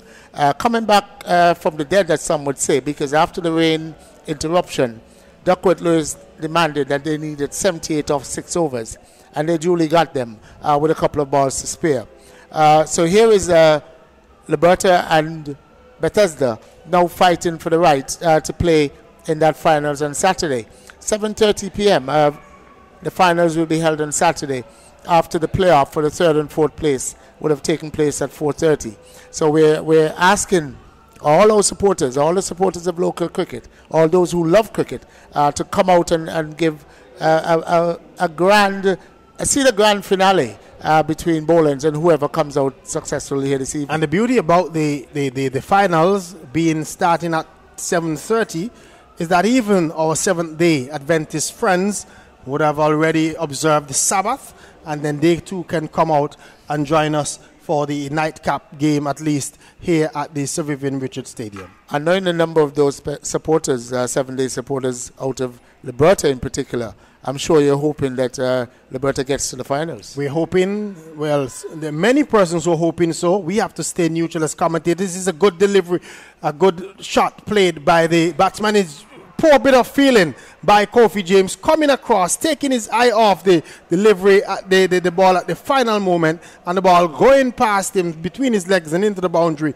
for 4, 99 for 6. Not good feeling by Kofi James. Yeah, it's one of those type of casual appearances and that can turn a tight situation. And given the batting team that added incentive, that momentum, unfortunately there that Kofi would have misfielded that one. Turned it around from Stanley Simon, who was looking to back him up, but it ricocheted away from them both into the boundary for 4. Raheem Cornwall shouting at him from all the way down at a short fine leg, just gesticulating to Kofi James a while ago. Don't want him to let down his guard. Here's this delivery driven by Hakeem Saunders. He gets a single out to the mid-off region. The throw from Stanley Simon hits the stumps. And sometimes those can be dangerous when you hit the stumps because the ball ricochets in any direction and batsmen can steal singles. At that time, you would want them to, as you would say, throw up the ball. We watch as it brings Sheldon Cottrell. The Bethesda's 100 has come up. 100 runs off 98 deliveries in 68 minutes. So they're 100 up for the Bethesda Golden Eagles. Here's this delivery, just working it down to a short fine leg. Gets a run as that one was angled down the leg side by Terrence Ward. So just a run to the batsman in Cottrell. Is he off the mark? We'll see. Or was it the leg by? A leg by signaled by the umpire. So we watch as Ward is in once more to Saunders, and Saunders is hitting this one out to deep backward of square and gets a boundary. So he got a poor delivery, I thought, by Ward, angling down the leg side, and he really hammered it out to deep backward square and into the boundary for 4. He is picked up another boundary. He's on to 23, and the total on to 105 for 6. Yeah, pitched about centre and leg. Saunders was coming across, walking across the stump, and decided that he was going to sweep. He's going to sweep back with the square. And he got it to the right of the man just behind the umpire on the backward square boundary, and picked up himself 4 good-looking runs. So, ready. What is it, 9 runs in the over? 9 or 10. We'll confirm, and that bit of misfeeling from Kofi James could probably be costly. Here is this delivery. He's blocking it back along the pitch. The bowler fields to his own bowling, and there's no run. So he has a man at a short third man. Then he has point, cover on the boundary, extra cover on the 30-yard circle, long off, long on, deep mid-wicket, a man at deep backward square, and then a short fine leg where Raheem Cornwall is posted. And he's swinging this one again out to deep backward of square, this time only for a single as the adjustment was made to the fielder and the ball going literally close straight to him, and he's able to pick up just a run. The end of the over has come up. At the end of over number 16, the CUB Bethesda, they are 106 for 6 at the end of the over. Hakeem Saunders on 24, Cottrell yet to score. After more thoughts from you, Zoral Bartley, to take us to the end, it's going to be Jack Matthew. An over that started with a loose bit of fielding by a very good fielder and Kofi James, conceding 4 runs, but also giving Saunders the opportunity to maneuver that over and facing 5 of the 6 deliveries. In the end, they took 11 from that over, and he's back on strike. And it's Kareem Agor who is in. This ball very, very close to the off stump. The batsman going back, Hakeem Saunders, and trying to cut it down to the backward point third man area. He remains on 24 from 22. Sheldon Cottrell yet to get off the mark. He has faced a solitary delivery. Kareem Agor, the left arm spinner. Small man, he is in, and it's punched off the back foot, giving himself room, and it goes very, very quickly away through the extra cover position for 4 runs. Oh, that was sweet timing by Hakeem Saunders. Hit it away from the captain. Raheem Cornwall at extra cover inside the 30-yard circle, and the long off had no chance, and the ball sped away for 4. Exquisite timing by Saunders. A lovely shot. Gore saw him coming, and he was also giving himself room. Dropped it short, back of a length. He waited on it and stroked it over Raheem Cornwall at extra cover. Lovely shot into the boundary for 4.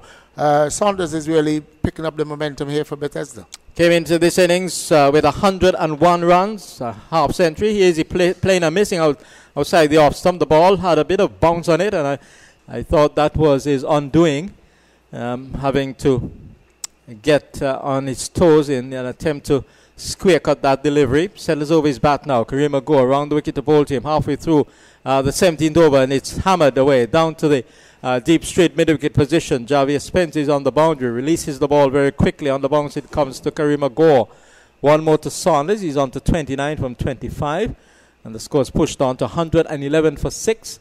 2 balls left in the 17th over of the innings.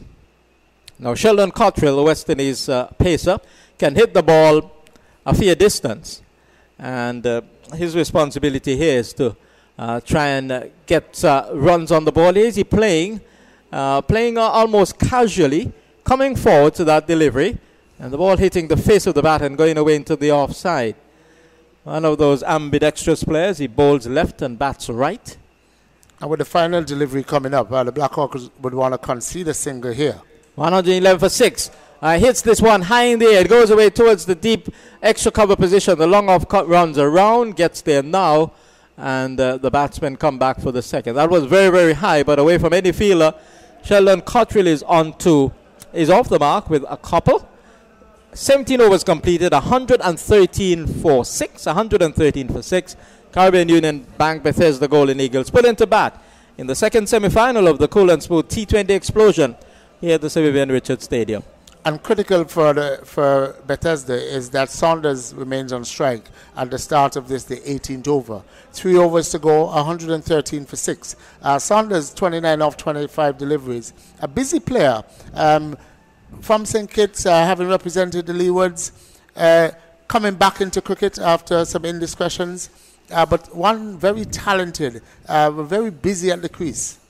51, not out his highest score in this year's competition. He gives himself the charge, gives the bowler the charge, hits it high in the air. There are 2 fielders coming around, and eventually the catch taken by Terence Ward.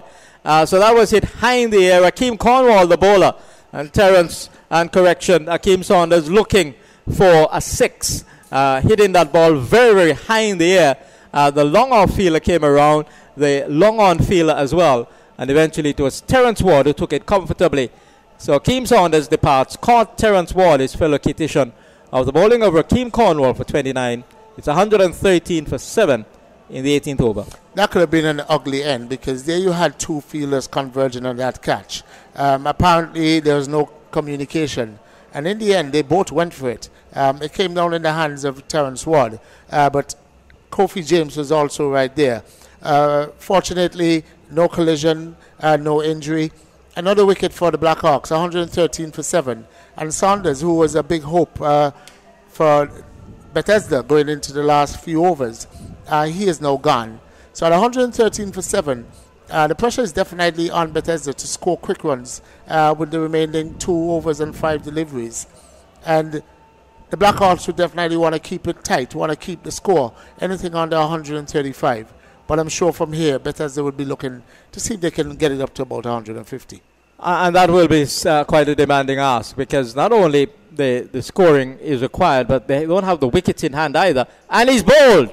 First ball.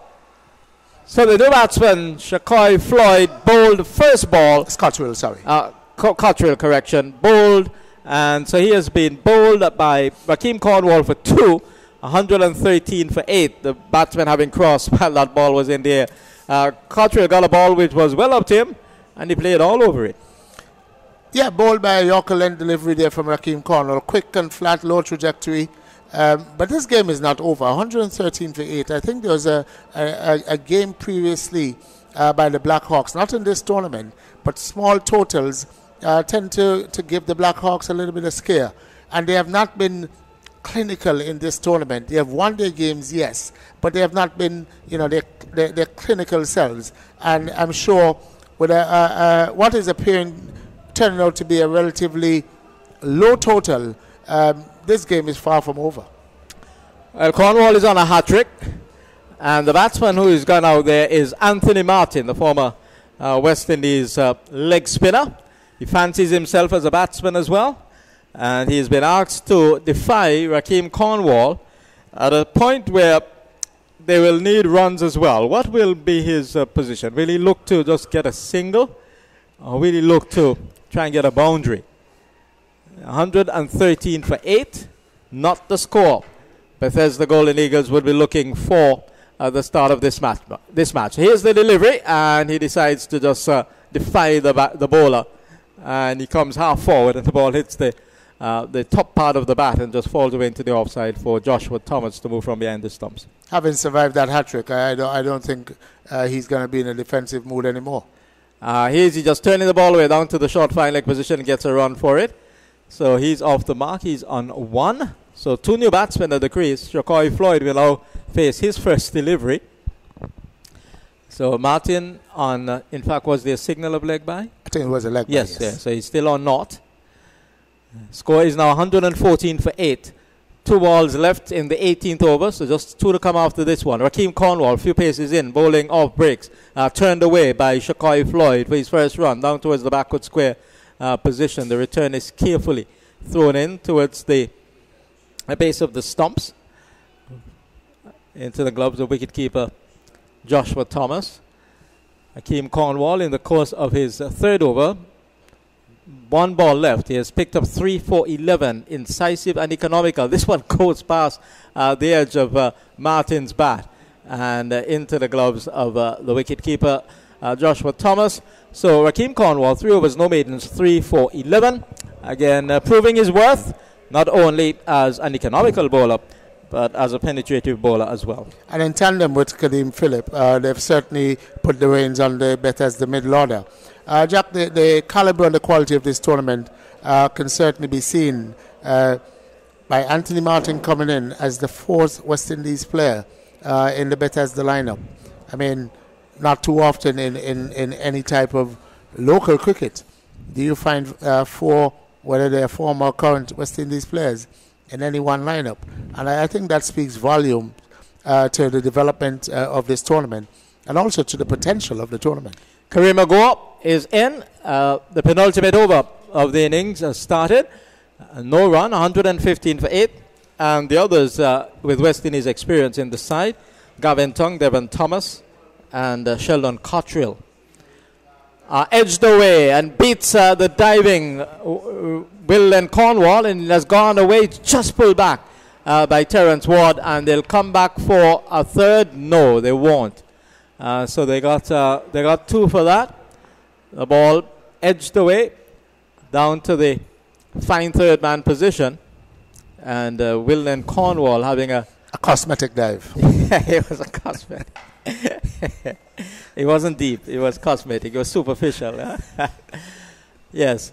So Karima Gore comes in to bowl, and Martin is swinging the ball down to backward square, traveling quickly. They can't come back for the second. Stanley Simon comes in and lobs the return to Thomas. And interesting to note that the circumstances of this game has not demanded that the Blackhawks use Stanley Simon this evening. So he has played, but hasn't had a ball. Hit off the back foot, and Karima Gore, he's very fast, very alert, sprints away towards the short extra cover position to deny the batsman a run. It remains on 117 for 8. This is the penultimate over in progress, only 2 balls to come. And then the final over, what will Bethesda end up with? Ball taking the pad. The wicketkeeper converges onto the ball. So does the bowler, Karima Gore. They can't scramble a leg by. It remains on 117 for 8. Gore, in the course of his third over, 2.5, 1 for 13. So the bowlers have been economical and driven, but not getting the timing into the stroke. And it just rolls back along the pitch for Karima Gore to pick the ball up. He has bowled 3 overs, no maidens, 1 for 13. So he has done his bit as well in terms of stifling the Liberta innings. Yeah, the 2 left-arm spinners from that end have delivered 7 overs for 26, picked up 3 wickets, Karima Gore and Kadeem. And then from the other end, you've had Rakeem Cornwall with 3 for 11 from 3. So they've really stifled the life out of the Bethesda batting, and they have not been able to pick up any momentum going into the latter overs. Cornwall with his last over and the last of the innings. Anthony Martin swings it down to deep square leg. 1 run for him. And he progresses now to 2. Let's go 118 for 8. 118 for 8. 5 balls to come in the innings. Rakeem Cornwall is in. And the batsman is driving. Comes off the thick outer half of the bat. And runs down to short third man. Well, then Cornwall is there. The batsman scurry for a single. 119 now for 8. No boundaries as yet in this over. He's a difficult bowler to get boundaries off. Rakeem Cornwall, very, very economical. Generally bowls from wicket to wicket. And the batsman is giving himself room but can't get bat onto ball. Beats the bat. Just pulling away outside the line of the leg stump, Anthony Martin. Cornwall beats him. Settles over his bat now. Cornwall into bowl to him. And he gets a ball which is up to him. Drives down to long off. Terence Ward is there. And the return is not a good one. Brings the wicketkeeper away towards the mid-wicket position. And the batsmen go through for a single. 120 for 8. 2 balls left in the innings. Yes, and at this stage, it looks like a score in the mid-120s. Cornwall in, and he's driving. No boundary of this delivery. Kadeem Phillip allows Terence Ward to come. The return is fired to the keeper's end, and I think he's short. Yes, he is. So he has to go. Shakai Floyd has been run out, looking to get the second run. Terence Ward sprinted off the boundary at long off, had an accurate return in on the bounce to the keeper's end. And there was Joshua Thomas flicking the bails off with Shakai Floyd well short of his ground. 1 ball left in innings 120 for 8 now, 120 for 8. Caribbean Union Bank, Bethesda Golden Eagles. 120 for 9, Jack. That was the 9th wicket fall in there. Good feeling here from Terence Ward. Good return to the keeper, who has looked very competent. Just the way he collected and moved towards the stump. Very competent young Thomas. And as we said, the middle of the innings has been strangled. The spinners really put a hold on Bethesda momentum. And after Devon Thomas lost his wicket stumped, trying to get to the pitch of a Cornwall delivery which has never flighted and drifted away from him to be beautifully stumped by Thomas. I think the Bethesda innings just lost any momentum. Gavin Tongue at the top of the innings, coming at number 3, came in as a pinch hitter and did score well and scored briskly. I think he scored 26 in very quick time. But other than that, had no support. And at 121 for 9, with one delivery to go in this innings, I'm sure Bethesda will be disappointed. So the last ball will be bowled to the last man, Kenroy Brown. And here is Cornwall, and he's hitting this one down the ground. And the fielder suggesting there that he lost it in the light. And so it has gone away for 4 runs. Just pitching short of the rope. Terence Ward coming around from long off. He was very, very close to it, but he said he lost it in the lights. No attempt to go for that one because he could not see the ball. A fortuitous boundary for Kenroy Brown to end the innings. Innings ending at 125 for 9. It means that PIC Liberta Blackhawks will need 126 for berth in the final on Saturday against Boland. And let's hope that fortuitous boundary in the end of that last delivery do not come back to haunt the Blackhawks. It was heading towards a catch at long off, and as Ward moved towards it, he then started to signal that he lost it in the lights. The light Poland's on the other side obviously would have created that obstruction. But 125 for 9 off 20 overs, not a big score, but one of those targets that if the Blackhawks are not careful, they can find themselves in trouble, especially if they come out in a lackluster way, especially if they start to take this Bethesda total for granted. They'd want to be professional, they'd want to be clinical and finish off this game to ensure that they're into another final come Saturday. Yes, that will be the ploy of PIC Liberta Blackhawks to ensure that they're in a position to retain the title. They've been the dominant team in this cool and smooth T20 explosion, and they will like to continue to reign as champions of this very entertaining domestic competition. And as we've been saying, there has been expansion. More and more players are coming over from overseas, and the quality of the players has certainly improved as well. And the hope is that it will continue to grow, and more players will be able to come. The spectator support will increase appreciably. We have had a good crowd for the course of this match. It could have been better, but we expect that come Saturday we'll have even more people coming out to support this growing domestic championship. And yes, the interest in this tournament is very high. Over the last month or so, through Cricket West Indies, there have been a number of regional players here in Antigua. There's been a fast bowling camp. There's the female camp. I think the A team has now gathered for preparation camp to play against Sri Lanka.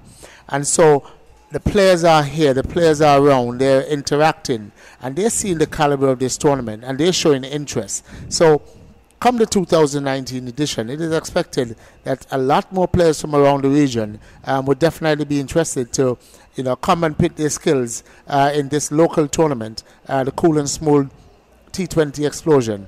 An event into its 5th year, started in 2013, continued in 2015, 16, 17, and now this edition in 2018. Of the 4 previous events, the PIC Blackhawks, Liberta Blackhawks have won 3 of those editions. They'd love to make it 4 this year come Saturday, but they have 125 runs to make in order to get to that finals. There they have the waiting Bolands. Bolands waiting, having beaten Burton's Laundromat All Saints in the earlier game. A game that they came back from after the rain interruption. They needed 78 to win from 6 overs, and they duly got them. So Bolands awaits the winner of this evening's game in Sunday's grand finale at 7:30 after the 3rd and 4th playoff game at 4:30. And that playoff game likely to be All Saints against Caribbean Union Bank Bethesda Golden Eagles, because if Liberta were to fall short of 125, it would require, and it would be as a result of some really poor batting, because whatever Bethesda were to come with, they would have to be really super special to deny Liberta a victory here tonight. because when you're chasing a target of 125, you know what you're going after. Whereas Bethesda were batting, they were trying to set a target, and therefore it was a situation where they lost a couple of early wickets. The bowling was tight. There were misjudgments on the part of the batsmen, and they faltered. They lost wickets at crucial intervals, and they never really had a partnership of substance to really propel the innings forward. But Liberta now will have a target. They can go at a very, very moderate rate. They can play normal cricket and just cruise to victory. But we're talking about a game of cricket. Strange things have happened, and they will need to get the 126 runs required for berth in Saturday's final. So we'll go through the details of the innings. Jamal Fernandez was caught by go of the bowling of Wilden Cornwall for 1. It was 8 for 1. Darren Bent was LBW to Philip for 13, 50 for 3. After Gavin Tong was LBW to Philip for 26. Both wickets falling in the same over. Devon Thomas was stumped by Joshua Thomas off the bowling of Rakeem Cornwall for 10, 67 for 4. And then Tonita Willett was LBW to Terence Ward for 11, 88 for 5. It became 95 for 6. And Kevin Archibald was bowled by Karima Gore for 6. Then 113 for 7. Akeem Saunders caught Ward bowl Rakeem Cornwall for 29. 113 for 8. Sheldon Cottrell bowled by Rakeem Cornwall for 2. Shakoy Floyd was run out by Ward for 4. 121 for 9. Anthony Martin not out on 3. And Kenroy Brown not out on 4. 125 for 9 of their 20 overs. The bowling for Liberta: Javier Spencer, 2 overs, no maidens, none for 21. Wilden Cornwall, 2 overs, 1 for 19. Kadeem Phillip, 4 overs, no maidens, 2 for 13. Terence Ward, 4 overs, no maidens, 1 for 29. Rakeem Cornwall, 4 overs, no maidens, 3 for 19. Karima Gore, 3 overs, 1 for 13. And Darren Cruikshank, 1 over for 8 runs. The target, 126. Sylvester Joseph, who would really be fancying his chances as a batsman going out to chase down this score, has come alongside me. And it should be easy sailing for the batting side going after a target of 126. Yeah, it should be, but as we can see from the past games, Liberta, the batting is susceptible for a low total as well. You know, the confidence is not there for them. So I think if the Bethesda Eagles can get a few wickets early, you know, keep them under pressure, that would create a good atmosphere, a good situation for them to work at. But I think the favor is for Liberta. The conditions in terms of the outfield looks like, you know, it's a bit of moisture on the outfield, so the ball is going to be is not going to be easy for the bowlers to grip the ball. But the good thing is that I see that they have a lot of the attack is mostly of pace, you know. So let's see how things goes tonight. It's important that they get off to a good start. I think both teams going to need a good start, and so the team that starts the best, I think, should be should get a respectable performance. But at the halfway point, Liberta Blackhawks are the overwhelming favourites here. They would have to produce a very poor batting performance to not claim a spot in Saturday's final against Boland's. They have some experienced players, a lot of experienced players. They've been led by Rakeem Cornwall, a very level-headed cricketer, and they know precisely what they're going to chase. They know that their batting has been below par during the course of the tournament, and they would like to put that aside and proceed to a commanding victory in this semi-final, and certainly put Boland's in a position where they will have to watch the Liberta side in that final come Saturday. Whatever the situation, it's going to be a good final because Boland's have been playing some good cricket, and they showed a lot of resilience tonight in that semi-final game. They at one stage they needed 25 runs, I think, from the last 2 overs, and they got them. And the likes of Alzari Joseph bowling the second to last over, you would say that the odds would be stacked heavily against the Boland side. But Alzari Joseph conceded 14 runs in that penultimate over. And then Gidwan Pope having to come on at that crucial stage, did not have the answer, and he conceded 13 in 2 balls, and that was the end of the match, with Bolans going on to the final. We'll have more from Sylvester Joseph, and then to describe the opening exchanges as Liberta pursue this target, it will be then Mo Roberts. Yeah, and as we see that the Bethesda Eagles now are going out to defend that small total, we would say, because looking at the conditions, I think the conditions, that is not even a pass score. I think the conditions here deserve more runs. Maybe the pass score maybe about 160, 165. So there are a lot of runs short, in my opinion. But as I said, the Blackhawks been struggling with their batting through the tournament, and in this situation, I think semi-finals, the pressure, scoreboard pressure, the runs is already on the board. So and the team is not batting too well as a team. So it's going to be a fight, I think. But as the bowlers have the very experienced bowler, Ayoots Martin, Gavin Tong, and Cottrell. These guys are capable of producing the goods. So it should be an interesting battle here, Denmo. Welcome. Should be an interesting battle, and what has been significant is that this opening pair for the Liberta Blackhawks has not fired as an opening pair in this tournament. They've found ways to get themselves out early on in the power play overs. However, the coach in Kenny Benjamin has decided that he's going to have faith in the opening pair of Kofi James and Avia Christian, and hope that tonight could be the night that they fire for the Liberta Blackhawks. However, Bethesda, they would be hoping that the ace pacer, who they would have brought in, Sheldon Cottrell, along with the likes of Kevin Archibald and Gavin Tong, who came out as a pinch hitter, and of course Anthony Ayoots Martin, you can never count him out in terms of bowling, and I'm sure Devon Thomas himself might fancy a couple of overs in this defense of the 125. It's on the board, and you have to get it if you're going to achieve victory. So we're ready to restart. Cottrell is going to start from the far end. He comes in left arm over the wicket to bowl to Kofi James. He's back on the back foot and punching this one into the offside. Gets one. He's looking to come back for the second run. They get it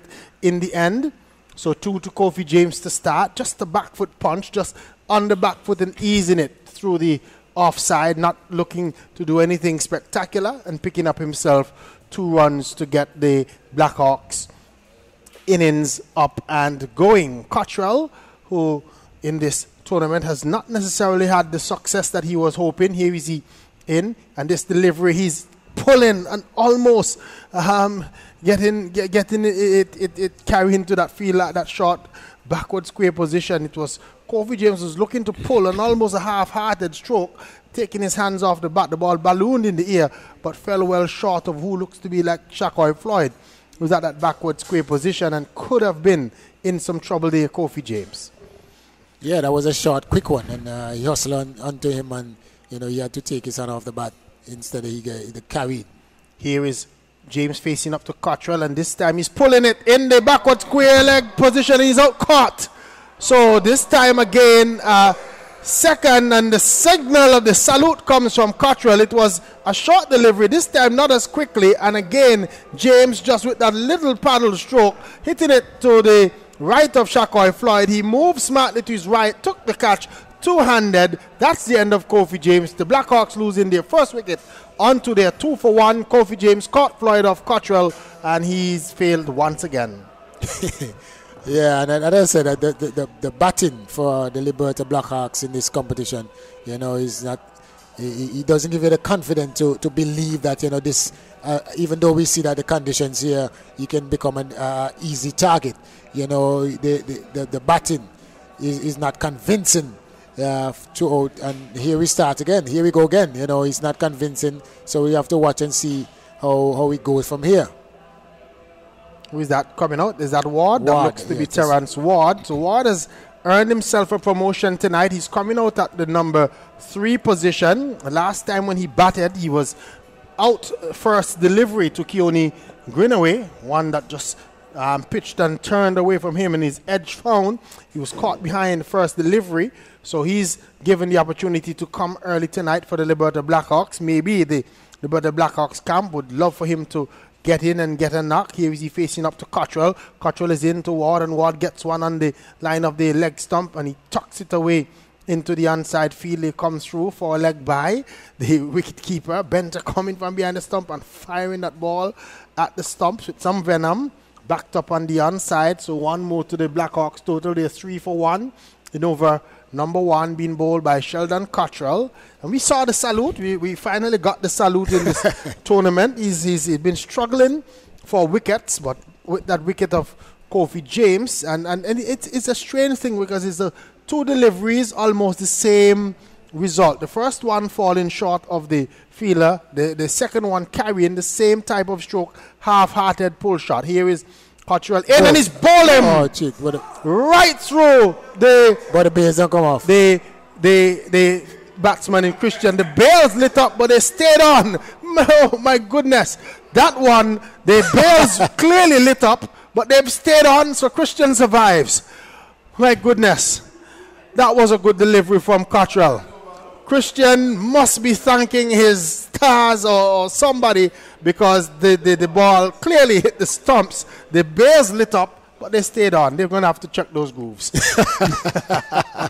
Must be that same stump they had up at the Stanford Cricket Grounds during the Super 50. Remember, those stumps were hard to dislodge. Here is he driving a delivery right up to him is Christian. The ball on the bounce going over the top of Cottrell and out to the mid-on fielder, and there is no run. So Christian survives in a dramatic over there, an eventful over finished by Sheldon Cottrell. Thought he might have had Christian there. The stumps were hit, but the bails lit up, but they didn't fall out of the groove, and he survives. Christian is on naught. Ward yet to score. The Liberta Blackhawks, they are 3 for 1 at the end of the first over. Yeah, and some time ago I had a conversation there with my colleague James Stevens, because the lighted bails supposed to indicate that the wicket is broken. You know, so in a situation like that where the bails lit up because of the balls hitting the stumps, you know, but it didn't really came out. You know, so I don't know. I was talking to him about it in a situation like that, because that's why they get the lit bails. The bails, yeah. So when a situation like that happens, and then next thing is not out, it begs to wonder. Because you remember, we saw in the Super 50 early in the year 2 situations where the ball hit the stumps hard, and the bails lit up, but the bails never fell to the ground, and the batsman survived on both occasions. And tonight, Avia Christian can say that he's lucky because he's still there. Here's Ward facing up now to Gavin Tong. Tong's first delivery is in, and he's out, caught behind. One that was moving away. Ward pushed at it. The edge found. He stood his ground. I was wondering, the Bethesda team, they're celebrating. Ward stood his ground. Umpire sends him on his way. That's the end of Terrence Ward. They sending him early didn't work for the Liberta Blackhawks. He goes without scoring. Again, edge found, caught by the wicketkeeper. The Blackhawks, they're in trouble. They're 3 for 2. This is what we've been talking about. The confidence of the Blackhawks batting is not something for us to believe in from the experience shown the tournament so far. And here again now, this one, Cookshan, he is the one. I think if they can get him out, yes, they should be in good business. He has been the key of the Liberta batting so far in this tournament. So the Bethesda Golden Eagles, they would want to look to dislodge him very early in this in this innings, and look to really steamroll the Liberta Blackhawks, who's really not batted well all tournament. I've been saying so for the entire tournament, that the Liberta Blackhawks have not batted well this tournament. Don't know what is the cause, but especially at the top of the order, they have been very, very, very shaky. The opening pair of Kofi James and Avia Christian, it has not worked, and they've been tinkering around with the number 3. One day we saw Kareem Agor, the next day we saw Wilden Cornwall. Now we see Kareem Agor, then now we see Terrence Ward. So it's it's one of those things. Here is Tong, comes in to bowl to Cruikshank, and Cruikshank gets a delivery outside the line of the off stump, waves the bat and allows it to go through to wicket keeper Benta, and there's no run. Tong doesn't look to be bowling as fast as we know that he can. Probably has lost some pace, but he has still kept up that good line and length that we know that he can bowl for the Bethesda team. I felt in his career that he's allowed too many people to rough him up. Here is he into Cruikshank, and Cruikshank gets behind a good delivery once again, plays it down, and the bowler feels his own bowling. There's no run. I found in his career too many no-name batsmen have hit Gavin Tong all over the place, and I felt that for somebody of his caliber, he should have really protected his figures a lot more in his career. But he's trying to do the business now for the Bethesda Golden Eagles. He comes in, past the umpire is in, and this delivery struck away over the wide long on region for 4. It was right up to the batsman in Cruikshank, and he just went through with the delivery, hit it deliberately over the top of the mid on region and into the boundary for 4. Yeah, and as I say, this is the key man. This is the way that he plays. I don't think that delivery was too bad of a delivery. But, he played on the up, and that's his shot. You've been seeing him through this competition, playing those type of shots. So, that's his shot. And he's a key. I think he's a key figure for the Hawks. Here we watch as this is Tong into Cruikshank, and Cruikshank just picks the line up of that delivery outside the line of the off stump, then waves the bat, allows it to go through to the wicket keeper behind the stumps, and there is no run. So the scorecard says James caught Floyd bowl Cottrell 2, Christian not out not, Ward caught Benta bowl Tong not of 2 deliveries, and Cruikshank is there, he's not out on 4. He faces up now as this is Gavin Tong in to bowl to Cruikshank, and Cruikshank covers up to a good delivery. One on the line of the middle stump, and he just plays it defensively into the offside field, and there is no run. The end of over number 2 has come up. The Liberta Blackhawks require another 119 for victory. They are on 7 for 2. Yeah, and the pace attack, you can see that the Blackhawks, they were mostly dependent upon spin bowling, and you can see that for the Eagles, they're dependent upon the faster bowlers. So let me see the battle. Which team will win, whether the faster men or the slower bowlers. And now it's basically, I would say, even. I think it's going to be a good game. I think we're in for a good treat tonight, and this is what the tournament needs. Here is Cottrell in to bowl to Christian, and Christian is pulling this one square of the wicket past the fielder at backward square for 4. Almost hitting the umpire, just pivoted a short delivery from Cottrell, and hit it hard past the fielder Shakoy Floyd and into the backward square boundary for 4. That's his shot. He likes it short, and if you bowl him short, he's gonna get into it as much as possible, especially in that area. But I think he has to watch the bunks on this pitch. I don't think the ball is coming on. Ball is not, and he's not getting up as high as he would like. We've seen that even when the Bethesda Golden Eagles were batting, especially with Akeem Saunders. He was playing for more bounce at times, and the ball not getting up as high as he thought. Here is Cottrell in. Second delivery of his second over outside the line of the off stump. Christian, you could hear his brain thinking of playing at that one, and then eventually pulling the bat inside and allowing it to go into the gloves of Benta behind the stumps, and there's no run. So there's a slip in, a man down at third man. Then there is square cover, or you would say point. Then there is extra cover, mid-off, mid-on, straightish mid-wicket. A man at deep backward square now has gone back on the boundary, and the man at short fine leg. So here is Cottrell in to bowl to Christian, and Christian is edging this one past his stumps and down to the fine leg boundary for 4. Again, loose stroke by Avia Christian. The delivery just missing the stumps and coming past the wicket keeper and down to a fine leg for a fortuitous boundary. It's now 15 for 2. Yeah, and if that one would have hit the stump, definitely Bales would be off. Definitely that one.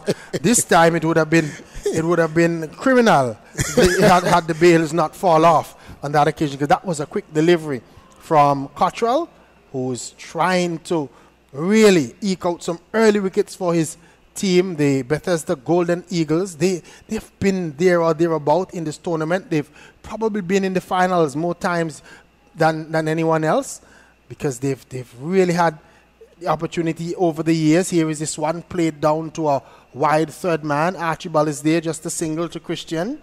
He gets another run. He's on to 9. Kushank is on 4. The total is on to 16 for 2 in over number 3. So Bethesda Golden Eagles. And remember, they came up against this same opposition last year in the semifinals. And I think it was a similar situation where the Blackhawks had to chase a smallish total, and Raheem Cornwall, remember, at the end, bringing them home after losing early wicket. So it's a similar kind of setup. This time, this delivery is played defensively by Darren Kushank. A good delivery from Cottrell, one that starts just on about the leg stump, and he just covers up and drops the ball in front of his stumps, and there is no run. So I'm trying to see if I can be up to date with the Barbados election. No doubt, my good friend in Vincey Bowen, or maybe Jack Matthew, will call one of his friends in Barbados and tell us how it's going. We'll watch. Here is Cottrell in to bowl to Kushank, and Kushank is pulling the bat away, and involuntarily the ball hits the bat and comes down to a third man region. He gets a single, but he was in no control of that one. He gets his 5th run. The end of the over has come up. It has gone on to 16 for 2 at the end of 3. Yeah, and it's good, interesting, intriguing cricket at the moment. You can see that both teams are vying for that control, and it's good. It's good for the spectators. It's good for the game, and you can see the intent. You can see, people, the way the bowlers are really running in, and the batsmen are trying to fight. Xavier Christian is putting up a good fight. He seems to me like the more aggressor. Cookshan is just there and waiting on the ball in his area. That's his role, Xavier Christian. He's at the top of the innings to be the aggressive one. Cookshank faces, as this is Tong. This first delivery is played away into the offside field. Almost a half-hearted stroke from Darren Cookshank. He was going to drive and then changed his mind mid-stroke and then just played it with a horizontal bat. The ball rolling quietly into the cover region, and there is no run. He just comes down to inspect the pitch just to make sure that nothing adverse. The umpire is just stopping as Devon Thomas is just making an adjustment to his field. Is sending the man at third man back down to a wide third man on the boundary. This is Gavin Tong. Comes in to bowl to Cookshank, and Cookshank on the back foot, and they come through for the run in the end. Xavier Christian had taken off. Cookshank was a little bit hesitant, but Christian was calling him through, bellowed his name, no doubt, and they're able to come through in the end for what was a pretty easy single. It was Anthony Martin who was doing the fielding, had an on-the-arm throw as he normally does, but this time could not effect any run out. So it's going to be Gavin Tong, experienced bowler for the Bethesda Village. He's been around for many years. I remember I'm finished in school almost 25 years now, and I remember playing against Gavin Tong and others in school a long time ago. So I'm talking about they've been around for a while, or I've seen them come up for a while. This delivery is played defensively by the batsman in Cookshank, and there is no run. Is it Cookshank? No, is it Cookshank? No, that's strike, Christian. or is that Christian? That's Christian. Looks to be Christian. The scoreboard says it's Cookshank. That's Christian. No doubt the scoreboard will be listening, and they'll flick over to Christian in just a short while. Thank you very much, Sharon. Here is this delivery. He's hitting it in the air, and the catch is taken. That's the end of Xavier Christian. Poor stroke under the circumstances. He got a delivery on the line of the middle stump and was just looking to flick it on the onside. Dancing all around by the Bethesda Golden Eagle. Christian goes. The Liberta Blackhawks losing their 3rd wicket. They're making heavy weather of what seemed to have been a small score. It's now 18 for 3. Yeah. And that was an irresponsible shot, I would say. I mean, Gavin Tong, he's taking all deliveries away. Yeah. And he's not bowling at any pace. And to see he came across and tried to flick that one, and it was going further away. He can only get a manufacture. You would say he manufactured that shot, because the only thing you could get from that shot was out because the ball was going away from you. It was up of reasonable height, and you come all the way across and flick it onto the onside against the breeze, against everything that is going. I don't know. I am not certain what was going through the head of Xavier Christian, but that's history because he's in the pavilion, and it looks to be Wilden Cornwall. I see he now put senior beside his name. Yeah, senior. Wilden Cornwall senior. That's what I see him listed as on the card. He has senior beside his name now. I know he has a son who is coming up, Wilden Cornwall Jr. Here is Cruikshank, gets a delivery that he's steering away into the offside field. Can't beat the fielder at that backward point position. That's Anthony Martin, who is really up for it today. And there is no run. So Anthony Martin is trying to keep the life going out there with the Bethesda Golden Eagles. They've gotten 3 quick wickets for the Blackhawks. The Blackhawks, they've only been able to score some, 18 runs? 18 runs so far for 3. Here is 4 more of them as this delivery was driven beautifully by Darren Cruikshank over the top of extra cover, and 2 bounces into the boundary for 4 runs. Good shot by Cruikshank. It was right up to him from Gavin Tong, and he really played that one well and picked up a boundary. 22 for 3 at the end of over number 4.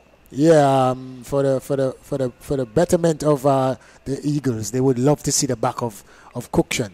You know, he's a key man, I believe, in this situation. He has been very consistent for the Blackhawks, and if they can get to see the back of him, you know, that will be a plus for the Eagles. So it's the Hawks against the Eagles here tonight, and Hawks against the Eagles. So far, the battle is on. It's a battle of the birds, and I'm telling you, they're having a fight in the air. If there is such a thing, it's really a game that can go anyway. Both teams are really fighting for it, and that is what you want in a semi-final game. You want to see the teams not just surrendering, but fighting all the way to the end for what it's worth. So we will wait and see what happens as we just look. Cruikshank, he's there, and Cornwall has joined him. The scoreboard just now making it wide delivery for the first delivery of the start of a new over. Who is the number 21? That's Kenroy Brown is the name. Kenroy Brown. Yeah. Is that Kenroy Brown of Jennings? Yeah, that's him. That's Chicken. Okay.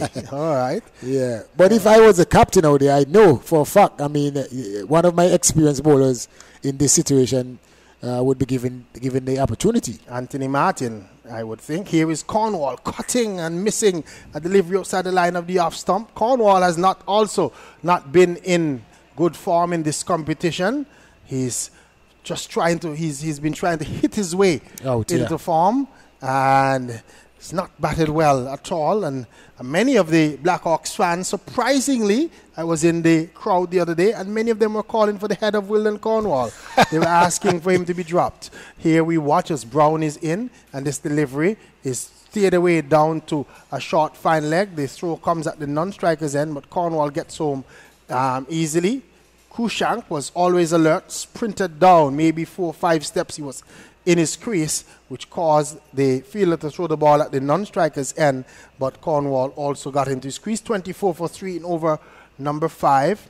Remember, at the end of over number 4, the Bethesda Golden Eagles, they were 41 for 1, and they only scored 84 runs in their final 16 overs. So they didn't do themselves well. Here is Cruikshank again, driving well over the top of the long off region and into the boundary. 6 runs. It was pitched up to him by Kenroy Brown, and he went through with the stroke, hit it deliberately over the top of the fielder and really far behind into just about into the stand, and picked up himself 6 good runs. Darren Cruikshank, 30 for 3. Yeah, I mean, you have Kevin Archibald. You have Tonito Willett, you have Iwoods Martin, and I think in this situation where you have the game is so close, the game is so tight, you have to bank on your experienced players. You want to get a feeling that if this is not a successful over for Kenroy Brown, we might just be calling his name, running deliveries on the boundary. Because we don't think we'll see him again after this one, especially if it's an expensive over for the Bethesda Golden Eagles. They've sent the two men back on the boundary, which means that they expected him to bowl short to Darren Cruikshank. He does so, and Cruikshank gets on top of it and just pulls it down into the ground, into the mid-wicket region, and they come through for a single. So there's a plan going. The Bethesda Golden Eagles, maybe they see that Cruikshank is suspect to short pitch bowling, so they've asked Brown to bowl short. They've sent both men back on the boundary on the leg side, and they've maintained that field as well for Wilden Polo Cornwall. Cornwall, who is on 1, has not had a good tournament. He faces up now as this is Brown into bowl to Cornwall, and Cornwall is hitting this one in the air and is out caught at mid-off. A poor stroke once again, a delivery right up to him, and again just trying to hit himself into form. Cornwall is hitting the ball, lobbing it out to the mid-off region. The 4th wicket has gone down for the Liberta Blackhawks. It's 31 for 4, and they're sliding. They're in trouble. Yeah. I mean, it's just with the experience of Cornwall, that is embarrassing to me. I mean, you have Cruikshank there, batting well, playing some lovely shots. You just need someone there to build a partnership with him and to see the irresponsible shot that the coach, Wilden Cornwall, the experienced Wilden Cornwall played. That is not acceptable in a situation like this. Rakeem Cornwall is the batsman coming out to face the final delivery of the 5th over. 31 for 4. He comes out with his team in trouble. 96 required. They still just need a meager 6.26 if they're going to win this game. They don't need a big asking rate. So there's no need for those kind of shots that we've been seeing from the likes of Wilden Cornwall. And as you said, it's embarrassing because you would expect somebody like a Wilden Cornwall to really show some responsibility in this type of situation. However, he's back in the pavilion. Cruikshank faces as they've crossed while that ball was in the air when Cornwall was out. This is Brown in, and this delivery is short again, and Cruikshank gets on top of it, pulls it all along the ground out to the left-handed Floyd, who comes in off the boundary, has a throw back to the wicket-keeper's end, and the batsmen are able to come through for a run. 32 for 4 at the end of over number 5. Darren Cruikshank on 18. Rakeem Cornwall yet to score. The Liberta Blackhawks in trouble. And to describe the next 5 overs or so, it will be Jack Matthew. Yeah, it's 96 more runs required from what? From 15 overs, 32 for 4. I think the game is poised. The wickets are concerned here for the Blackhawks. The Eagle, I don't think that they wouldn't mind that, the wickets, because they have to take wickets in order to win this game. And the Liberta Blackhawks, they are really playing in the favor of the Eagles. Jack, welcome back. And thank you very much, Sylvester. So Gavin Tongue is on his way to bowl to Cruikshank, and he's pulling this ball away down to backward square, 4 runs. Now, he has been enterprising in his stroke play. He has played some wonderful strokes. In the match against New Winthrops, you were out in the middle watching it with a sense of with a sense of despondency. I got him out. You got him out, but after he made 53. Yeah, but But I mean, the shots that he had played, he's batting on a different yes, shot. He's on a different plane. Yeah, he's on a different plane. The shots that he's playing out there, and the other guys are struggling. Somebody just need to stay there with him. Yes, he's on 22 from 14, so he's going at a fairly good clip. And the score 35 for 4. As Gavin Tongue comes into bowl team, he just drops it into the onside, goes for the quick single. Sheldon Cottrell comes in, his left-handed on-arm return, misses the stumps at the striker's end as Rakeem Cornwall lumbers up. So he completes the run. It's 37 for 4, and we're in over number 6. Cornwall yet to face. He will do so now against the bowling of Gavin Tongue. Darren Cruikshank is unbeaten on 23 from 15 deliveries. So it has been a mini procession, if you will, so far during the PIC Liberta Blackhawks innings. 4 wickets going down. Kofi James caught Floyd pulling at Cottrell for 2 when the score was on 2. 2 for 1. Gavin Tongue is in, and Raheem Cornwall is very, very circumspect as he allows the ball to come onto the face of the bat, and it runs from the face of almost an angled bat down in the vicinity of the short gully area. Wicket keeper, very energetic from behind the stumps, coming around to do the work. Darren Benter. As Gavin Tongue walks back to the top of his mark, then Terence Ward was caught by Benter. Beauty from Tongue for North, 3 for 2. Okay. And here is the ball driven away aerially down towards the deep extra cover position. The long off runs around, and Cornwall comes back for the second run. But there was certainly a chance, almost a chance going to Devon Thomas at that short extra cover position. The ball was hit in the air by Raheem Cornwall, not far from Devon Thomas. He had a leap, but it was away from him. 39 for 4. Yeah, it seems to me like Cornwall was trying to play that one on the onside. I don't know why they keep on trying to play Gavin Tongue on the onside. He's getting the ball to go away from them. Tongue is in, and Cornwall is driving into the offside, away towards extra cover, 4 runs. Looking there to hit that one, perhaps a little straighter, but he took the outer part of the bat and went aerially, but away from any fielder. We're still very much in the power play. We're nearing the end of the power play, and therefore only 2 fielders permitted outside the 30-yard circle. One of them at wideish long off, and he had a chase, but it was always going to be away from him, and he went away for 4. The other fielder is at third man. Gavin Tongue, the last ball of the 6th over, 43 for 4 it is now. He runs in to bowl to Cornwall. Cornwall is back and gets it away down to the mid-on position.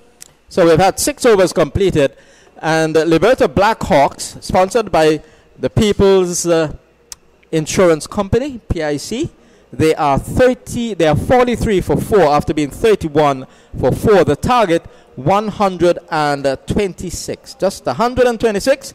But we have a game on because they've lost 4 wickets in this run chase, and Golden Eagles having a chance here to fly higher than the Blackhawks tonight. I think the Hawks is making the game interesting by giving away, because I mean the scoring rate is not a problem. They're scoring at 7.1 per over, and the required rate is 5.9. So the scoring rate is not a problem. The problem is that they keep giving their wickets away. Cruikshank is there, looking in control, hitting the ball sweetly, playing some exquisite shots, and it's just for somebody to stay there with him. Well, he have the leg spin to contend with, that of Anthony Martin. He comes forward, is beaten. The ball takes the edge of the bat and runs down towards the third man position. There is Kevin Archibald pulling it back just maybe a meter or so away from the rope, and they sprinted back for the second run. But he was certainly beaten by that. You see the difference with captains. Here is a ball which he plays defensively and watchfully. He goes square down towards the backward point position, and there is no run. The difference with captain is the 2 men there. I believe they should have a slip. In a situation like this, your ace bowler, so to speak. He's driving down the ground. Fielder comes around, can't get there. 4 runs to Darren Cruikshank. So he certainly made some advances there and got close enough to the ball. He hit it airborne, but he hit it very, very hard. And the man at long off, he was wide. It looks like Sheldon Cottrell just couldn't get around. 4 more to Cruikshank. And this ball is on about leg stump, or maybe just outside. He tries to whip it down to the backward square position. And there is Gavin Tongue moving from short fine leg to do the fielding. And there is no run. Anthony Martin, the 4th bowler used, is in. And Cruikshank is playing defensively, goes backward of point. And the ball is picked up there by Kenroy Brown, who had the last man dismissed was Wilden Cornwall. Here is the leg spinner, Anthony Martin. This is flat and fast and whipped away into the onside towards the wideish mid-wicket position. And the batsman across for a single. So the 50 comes up, 50 or 42 deliveries in 32 minutes. Blackhawks, they're chasing 126 to win, 50 of 42 balls. And we have had some 7 overs completed. Well, this is a real action-packed movie.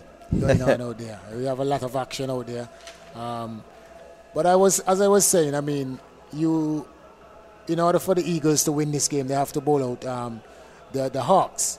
And when you have your most effective bowler coming on, you have to give them the support. At least you have to try to create an opportunity for a wicket. And the first delivery, which was Cookshan, edging to slip, and there was no slip in position. So, that I believe that's an opportunity lost right there. So it's for the Blackhawks now to build on what they have. So Darren Cruikshank faces a new ball, and this is a short ball. It's extremely high. I thought he was quite fortunate to get away with that one. The signal of one above the shoulder comes from umpire Bernard Joseph. The new ball is Kevin Archibald, and starting with a short delivery. So the ploy of bowling short to Darren Cruikshank continues. He's coming off a short run now. Archibald is in, and again a ball hammered into the pitch. This time it stayed away down to the fine third man position. There's a fielder in that position, and the batsman crossed for single. 51 now for 4. We're into over number 8. Target 126. So after James fell for 2 and Christian and Ward for 9. Ward for no score. Avia Christian fell for 9. Archibald is in, and Rakeem Cornwall stays it, just getting on top of that one, and opening the face of the bat down to third man for single. And although they've lost wickets, what is certainly in favour of the batting side, Liberta Blackhawks, is that they do not have a asking rate which is unmanageable. They have one which is a very, very comfortable one. They need to score now at 5.92. Stayed away by Cornwall along to backward point, and Anthony Martin, very, very business-like. He's fleet-footed as well. Always busy in the outfield. He's across to do the fielding. No chance for the batsman to score. So they have that at the back of their minds, that it's not a challenging ask.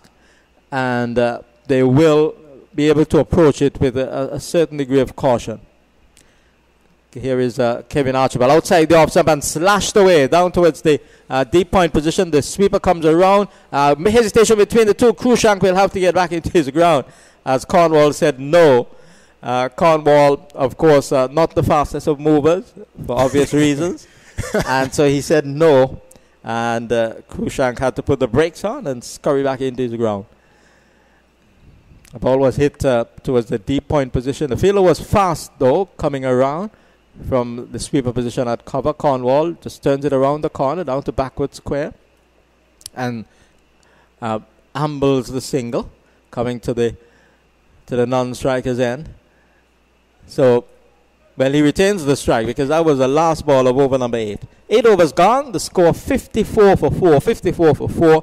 So they're looking to mount a recovery here after they were 31 for 4 with the fall of Will and Cornwall. He was caught by Cottrell off the bowling of Brown for 1. I thought it was a bad decision on the part of Cornwall at that time, because a 6 was already hit in the over, and they're not being asked to score 10 and 11 per over. And that was the asking rate, really, just about 6. And Cruikshank had already executed a wonderful 6 over extra cover. And there was Will and Cornwall looking to force, and it was unnecessary. He should have played a defensive stroke, and he would not have batted. That's a bad decision, you call it, Jack? It was a bad decision. That was a poor decision. Yes, absolutely. Absolutely.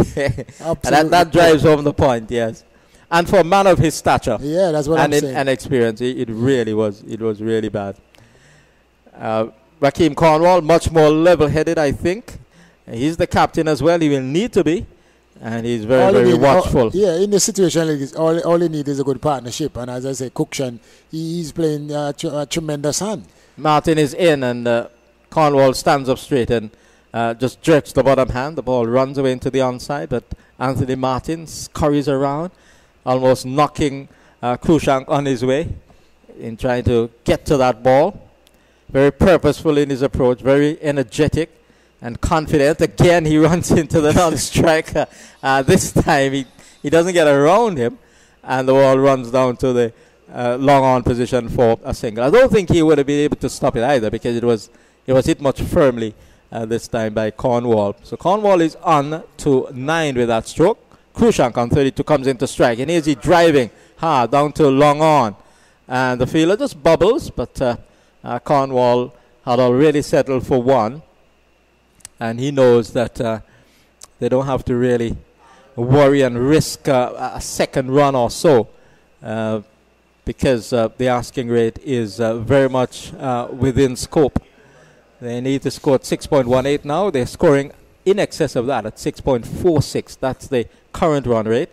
Anthony Martin, the leg spin, is in, and Cornwall is back and punches it off the back foot down to long on for a gentle single. And Cornwall just goes very, very easily up the track to complete the run. Score's gone on to 57 for 4, target 126. Krushank can't get the ball away as he comes forward and tries to whip it into the onside. The overs come to an end. We have had 9 overs completed. The score is 57 for 4.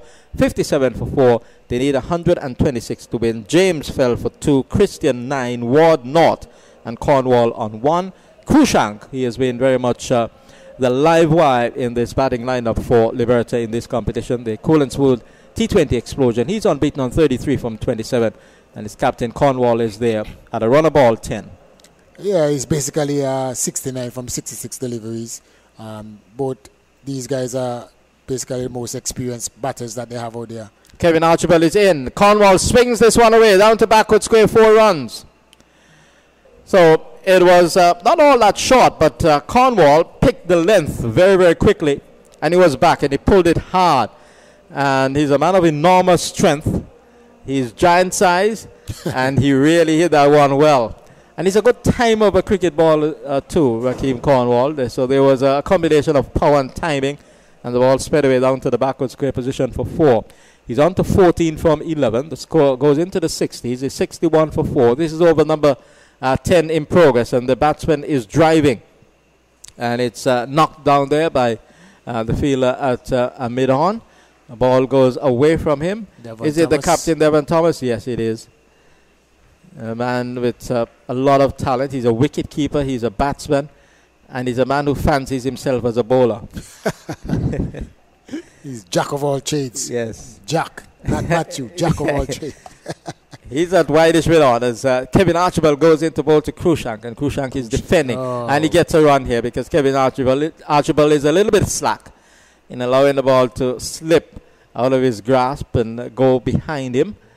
And it's Gavin Tong who has to come in and do the tidying up. Score up inches on to 63 for 4. Halfway through the 10th over of the innings. They need 126 for berth in the final against Bolans on Saturday here at the Sir Vivian Richards Stadium. Archibald is in and Cornwall is whipping the ball away. Is he out? Yes, he is. So he's out. He's out caught. I lost sight of that ball.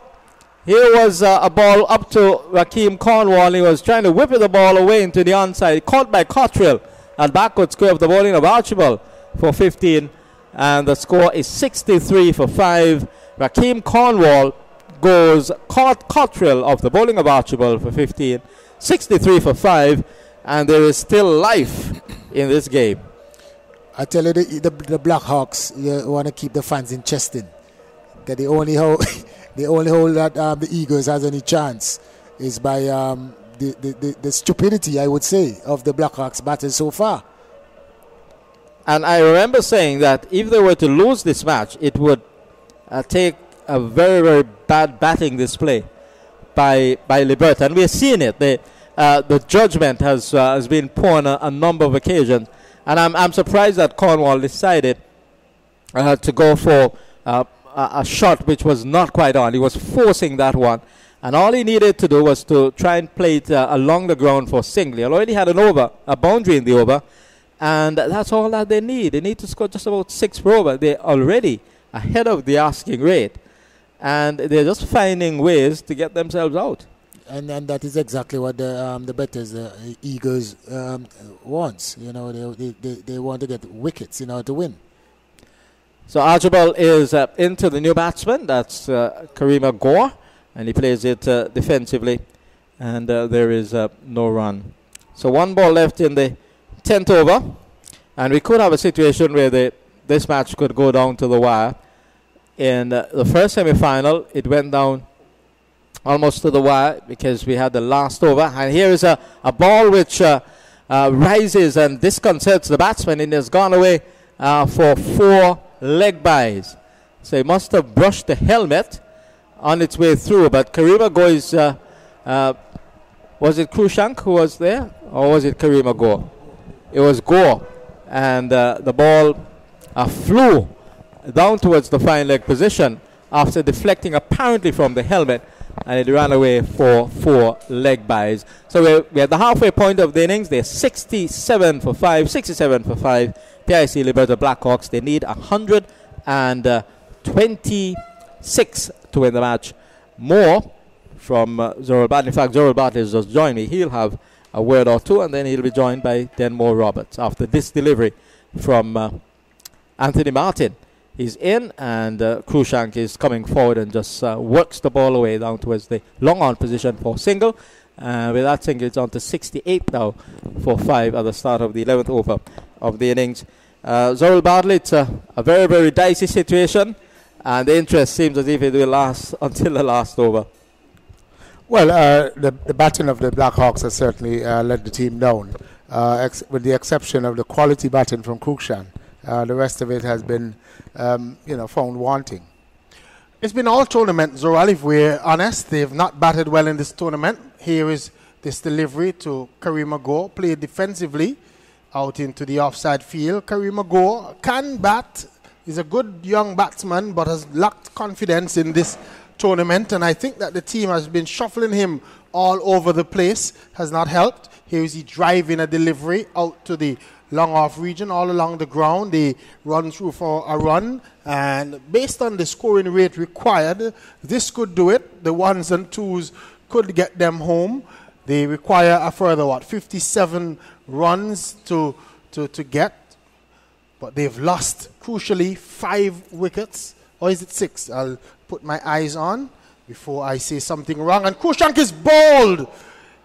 You see, there's a loud appeal from Martin. Martin kicks the ground in disgust. 69 for 5. Krushank was back, and it almost seemed as if, I don't know why Anthony Martin is so angry, because it seemed as if he played the ball with his bat. It looked as if it was the bat that played the ball as the ball came down to the short fine leg region. He cleared his leg, played the ball with his bat. I thought he was bowled because of the way that he played that one. I thought he had missed it, and that's what the excitement was. I don't know what Anthony Martin is on about. Maybe you saw something that I didn't. Well, the wicketkeeper and the batsman, they're back towards us. But he gave himself room. Anthony Martin is not one that gets a lot of turn, and it seemed to angle into him. Here is Krushank. This time he's blocking one, back along the pitch. Martin fields to his own bowling, and there's no run. So Martin in his 3rd over, 2 overs so far, 2.5 overs, no maiden, 12 runs, no wicket. Animated as he normally is, Anthony Martin. Here is he into Krushank, and Krushank gets a single out to the long on region. Karima Go is coming back for the 2nd run. They get it easily in the end as Krushank gets home. The Bethesda team went up with the appeal long after Krushank would have gone past the stumps, maybe just to keep umpire Bernard Joseph interested, and they get 2 runs. 71 for 5 at the end of over number 11. Krushank, he is on 37. Go is on 1. A good run in there by Karima Go. That delivery was played out slowly to the man at long on, and he turned and decided early it was going to be 2. Called Krushank through, and they made it in the end very easily. Krushank again playing well, had that fortunate survival there. Archibald is in to Karima Go, who covers up, plays this one back along the pitch for the bowler to field to his own bowling. And there was no run. I say fortunate from the standpoint that I thought he was bowled, almost bowled. Don't know if it took the bat or if it hit the pad. But young Karima Go has an opportunity to bat his team to victory. 55 runs to go with over 8 overs to go. Here is he facing up now, and he just plays the bat inside the line of one from Kedvin Archibald, just on about the off stump. He was coming across his stumps and then just pulling the bat inside, allowing it to go through to Benter behind the stumps, and there was no run Cruikshank is on 37, Go on 1. Let me tell you, if you're just joining, James made 2, Christian 9, Ward didn't score. As this is Archibald in, and Karima Go is playing this one square of the wicket, gets it out to the fielder who is on the cover boundary, comes across, has a left-handed throw back to Benter, and they come through for a single. So he's on to 2. The total is on now to 72 for 5. 72 for 5. Cruikshank is not out 37. Cornwall Senior, Wilden Cornwall 1, and Raheem Cornwall, the last man to go. He had made 15. 72 for 5. The Liberta Blackhawks. This delivery is having Cruikshank just trying to again turn it on the onside, taking the leading edge and falling away on the offside. Again, Karima Go is alert, calls him through for the single. So 1 more to the total. He's on to 38. Go, who is on 2, comes into strike. 73 for 6 in over number 12. So 53? 53 runs to get.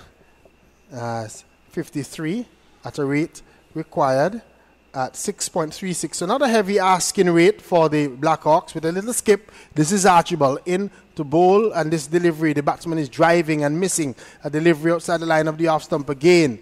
An aggressive stroke when it's not necessary by Karima Go. The Liberta Blackhawks making heavy weather of what many thought was a small score, but they've made heavy weather of all scores in this tournament so far, but they found a way to get over the line. Will this be the night that they're denied? This is the Golden Eagles. This is Karima Go gets a delivery on the line of the leg stump, and he's working it into the backward square region. Gets a single, 1 more to him. He's on to 3. 38 is Cruikshank, 74 for 5. And that's the end of over number 12. Kevin Archibald has 3 overs for 13 runs. Cruikshank is on 38. Go is on 3. The Blackhawks, they're 74 for 5. Kevin Archibald has been one of my favorite fast bowlers around local cricket for the last 10 to 12 years. Always giving good effort. Someone with a natural, a good action, good pace.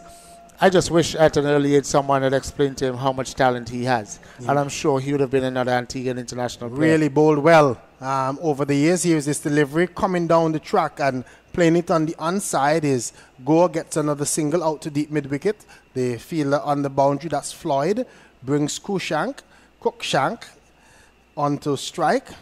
We say good evening to all those who are following this T20 explosion, and it's really explosion this evening. Cruikshank works this one out into the onside. They sprint the first. That's all they're going to have, as again, this time the fielder coming in off the boundary, comes in very quickly, has a clean pickup and throws it back to the bowler's end, and they get 1. So Martin in his final over. Here is he edging this one down to a short third man and getting a single. The throw was wayward from Kevin Archibald. The wicket-keeper Benter flying across in the air to tidy up. And just 1 more to the total. Martin is in, tosses the ball and he's in. And this time Cruikshank is working this one down to the fine leg region. He's going to get 2. The fielder gives chase. That's Tongue. The batsmen are able to come back easily for 2 more runs. So 2 more to Cruikshank, 2 more to the Blackhawks. Total is on to 79 for 5 in over number 13. Anthony Martin has 2 deliveries left in his spell. Here is he with this delivery played defensively by Darren Cruikshank, and he can't score. 79 for 5 in over number 13. So 47 required. Here is this delivery in. The batsman is playing it on the onside. There is a chance for a run out, and there's a direct hit, and he's out. Karima Go running forward, and the direct hit is done by wicketkeeper Benter. Go was short of his crease. That's the end of him. He has to go. Run out, direct hit by wicketkeeper Benter. The Blackhawks losing their 6th wicket. They're now 79 for 6. And again, more unnecessary trouble. Karima Go managing to get himself run out. I think what they've lost there in Karima Go is a sensible head. Someone who will work it around, pick up the singles, not too many power shots. Mind you, there were a couple of deliveries there where he was looking to manufacture shots through the offside. And again, it just the Harry Carey continues with the Liberta Blackhawks batting. Not very structured, not very organized, and very disappointing for a club of this stature, for a club who continues to win, and for a club who should know how to win. A small total, like I said just at the end of the Bethesda innings, these are the type of totals that tend to, stifle the Liberta Blackhawks. So, 79 for 6 it is at the end of 13.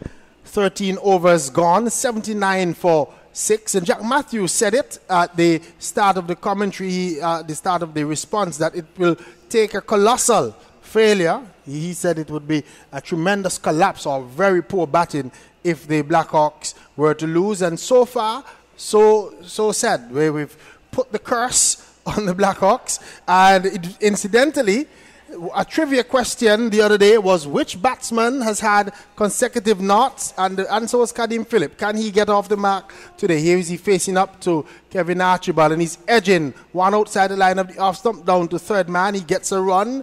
He'll feel happy with that, but again it was a wide delivery outside the off stump, and he was hanging the bat at that one, taking the edge, the ball going down to a third man. 80 for 5 in over number 14. Being bowled by Kevin Archibald. This is his final over as well. So, just when Anthony Martin, who is always a dangerous customer with his final delivery, Kareem Agor getting himself run out. Cruikshank and Kadim Phillip now in attendance for the Blackhawks. Here is his delivery outside the line of the off stump, and he's playing it square of the wicket, gets it down to deep cover, who's on the boundary. Darren Cruikshank gets his 42nd run, and the total is on to 81 for 6. 81 for 6. As the Liberta Blackhawks, they require another 45 runs for victory. 45 required at a rate of 6.75. Here is the bowler in Archibald in, and Phillip is peeling this one off the outer portion of the bat, gets it down to third man, and they come through for a single. Maybe we can ask Peter Williams, how is the election results going in Barbados? There's been no word. Oh, they've just started counting. They're going to have a longer day than I did during the elections recently here in Antigua and Barbuda. Here is this delivery. Cruikshank is pulling this one into the mid-wicket region. He gets one, wants a second, but it's not on. Kadim Phillip is standing in his crease, and just a single to the batsman in Cruikshank. He's on to 43, and the total has gone on to 83 for 6. 83 for 6 in over number 14, being bowled by Kevin Archibald. So, you're listening to the cool and smooth T20 explosion for 2018, and it has been a good tournament. Zoral, I'll get your comments on your thoughts on the tournament so far. Kadim Phillip is working this one into the offside field. Wants a single, has to go back. You don't run on a misfield, they say, and especially with Anthony Martin. So he's kept honest. He's back in his crease. The score remains on 83 for 6 in over number 14. Just one delivery to go, and I'll give you the scorecard so far for the Liberta Blackhawks. And Zoral, you don't want to hear the scorecard, so you can remove your headset now if you're not interested as we watch. As this is Archibald is in this delivery again. Phillip working this one out into the offside field, out to a wide third man, and they get just a single as Cottrell works his way around to the offside, and one more to the total. 14 overs have gone. At the end of over number 14, the Blackhawks, they're 84 for 6. Cruikshank is on 43 and Phillip on 3. Unfortunately for the Blackhawks, Darren Cruikshank is still on the crease. He has been the form player in this tournament, 2 man of the match performances in the 3 preliminary round games. He has scored 43 this evening. He has batted sensibly. He has worked around the rest of the batting. And it's up to him to lead the team to this victory. 42 required from 6 overs. Kadim Phillip has come in, and as if to emphasize the lack of form, the lack of confidence, all deliveries that he's faced is hit behind point. Playing late and edging it. And hopefully that, for his team's sake, he can continue. He can get some form. He can start to hit the ball in front of him. But on the other hand, the Bethesda team would be looking to make further inroads. They had a good 4-over spell from Martin. Martin is completed. Also from Archibald, who's completed. Archibald also. And now Cottrell has come back. Cottrell picked up the first wicket in his first over. And now Cottrell is back to see if he can do further damage for his team. So we watch and see what he can do. They've gone for it. I think Bethesda bringing back Cottrell at this stage. They're looking for wickets. Kadeem Phillip faces up. The left-handed Kadeem Phillip, and he's getting one that is coming inside and getting it down to a long leg position, a fine leg position, gets a single. As Cottrell starts his third over, 2.1 overs, no maidens, 13 runs, 1 wicket. That's his tally so far. Cruikshank, who's been consistent for the Blackhawks in this tournament, probably the only batsman of note in this tournament that has been consistent. He's on 43, and he's going to face up now to Sheldon Cottrell, the left-arm fast bowler, who's bowling tonight for Bethesda Golden Eagles in the cool and smooth T20. Gets a delivery right up to him. Yorker length, he just pushes it out to the short mid-off region, and there is no run. Cottrell is not well known for his old ball spells. Picks up wicket early on, not very penetrative when he comes back. But with this game on a knife's edge, I'm sure he'll be up to the task of keeping his team in the hunt. He tries once more, begins to move in now. Left arm over the wicket, he's in and bowls. And Cruikshank is edging and caught behind. He got the delivery that was going across his body, pushed the bat at it, edge found, catch taken by Benter. That's the end of Darren Cruikshank for 43. The Blackhawks in further trouble. They're now 85 for 7. 85 for 7. Cruikshank caught Benter ball Cottrell for 43. A good delivery. He pushed at it and the edge found, and that's the end of Darren Cruikshank. Not for the first time in this tournament. Darren Cruikshank has found himself running balls to the wicketkeeper. He stays on the onside of the ball, and when it's going away from him, when it's outside the off stump, instead of getting in line and maybe looking to hit it in front of him forward of point, he tends to stay on the onside and look to run it down to third man, run it to the left of point, and there again it was his undoing. A short delivery from Sheldon Cottrell, just at the time when you were saying he doesn't have that level of penetration when he comes back. He got it to bounce. Cruikshank was playing away from the body, took the edge, and a good catch, moving away to his right by wicketkeeper Benter. He's taken some smart catches in this tournament, has Benter, doing the job behind the stumps for the Bethesda Golden Eagle. Josh Thomas has come in to join Kadeem Phillip. The Blackhawks, they're running out of batsmen, and with their sizable batting lineup, they've really made heavy weather this evening, and they've not batted well. And Devon Thomas is on the go, being aggressive. He's brought in a slip, and he's put Josh Thomas on the early pressure. Cottrell to Thomas, and he's put himself at slip, looking to take that wicket. Let's see. Cottrell runs in now to bowl to Thomas, and Thomas gets a delivery outside the line of the off stump. Played at it and missing it outside through to the wicket keeper. It goes and there's no run. I think Captain Devon Thomas can further bring in the men off the boundary. The man sweeping on the cover boundary, the man sweeping the deep mid wicket. Bring them in to save a single, because at this stage, the Blackhawks batsmen are primarily going to look for singles. They're not going to be going over the top. They're not going to be looking for too many aggressive shots. So we watch and see what Josh Thomas can do as Cottrell comes in to bowl to him, and Thomas plays this one out into the offside field, and there is no run. Thomas just getting in line and playing it quietly into the offside field. Looks to be Archibald who's at that short extra cover position, and there is no run.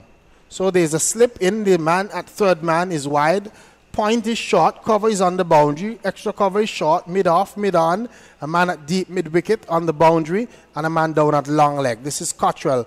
Comes in to bowl to the batsman in Thomas outside the line of the off stump, a delivery that kept low. Well, a good take as well by Benter, low down, and there is no run. The end of over number 15, and a short spell has come to an end for me. Jack Matthew will take us to the end, and we will find out if it's going to be the Bethesda Golden Eagles, sponsored by the Caribbean Union Bank, or the PIC Insurance Blackhawks, who will be in the finals to face Bolans. The Blackhawks now, they're 85 5 for 7 with Phillip on 4 and Thomas yet to score. After more thoughts from Usual Bartley, it's Jack Matthew. And the Blackhawks have battered themselves into a black hole. 87 for 5 after 15 overs. 41 to get from 5 overs. I want to suggest from here on, if the Blackhawks are going to be successful, it has to be Kadeem Phillip, who is going to take it upon himself to play a counter-attacking innings, one that he is renowned for, but so woefully lacking confidence and form. He'll really have to dig deep. But the top order has failed the Blackhawks this evening. And as it stands, the Bethesda team are definitely in the ascendancy, looking to defend 41 runs off the last 5 overs. It's a desperate situation facing the Hawks. Not only they're losing wickets, but the asking rate has climbed. It's now over 8. Kadeem Phillip is not quite ready. The signal of dead ball. The ball was in fact delivered by Tonito Willett, having his first ball of the innings. It was outside the line of the off stump. But Kadeem Phillip clearly did not receive it. He was well outside of the leg stump at the point of delivery. And the signal of dead ball came from umpire Bernard Joseph. So here is Tonito Willett, right arm medium pace, into bowl to Kadeem Phillip. The left-hander is steering it away down towards the square cover position for a single. The non-striker, Joshua Thomas, responding. So the score has inched on. So they will have to keep their wickets in hand, and they also have to keep an eye on the asking rate. It has climbed beyond 8. It's now 8.28 required, and the current run rate has dropped. It has dropped below 6, 5.57. It's 86 for 7 at the start of the 16th over of the innings. The target 126. So it has been a ball-dominated semi-final encounter here between the two birds, Caribbean Union Bank, Bethesda Golden Eagles, and PIC Insurance Liberta Blackhawks. Tonito Willett of Nevis, the Leewards, and West Indies A outside the off stump, and he's beating the bat of the right-handed Joshua Thomas as he just goes onto the back foot, and it went through to wicketkeeper Darren Benter. So there has been a procession by Liberta. Kofi James went for 2, Avia Christian for 9, Terence Ward no score. Tonito Willett is in, driven into the offside, goes away towards the cover position. The captain Devon Thomas is around to his left. He swoops onto it, holds onto the ball, and will perhaps have a conversation with the bowler as he goes past him. Looking here to tighten the screws. 87 now for 7, halfway through the 16th over. The asking rate, 8.57. Only 3 wickets in hand to come. Stanley Simon and Javier Spencer.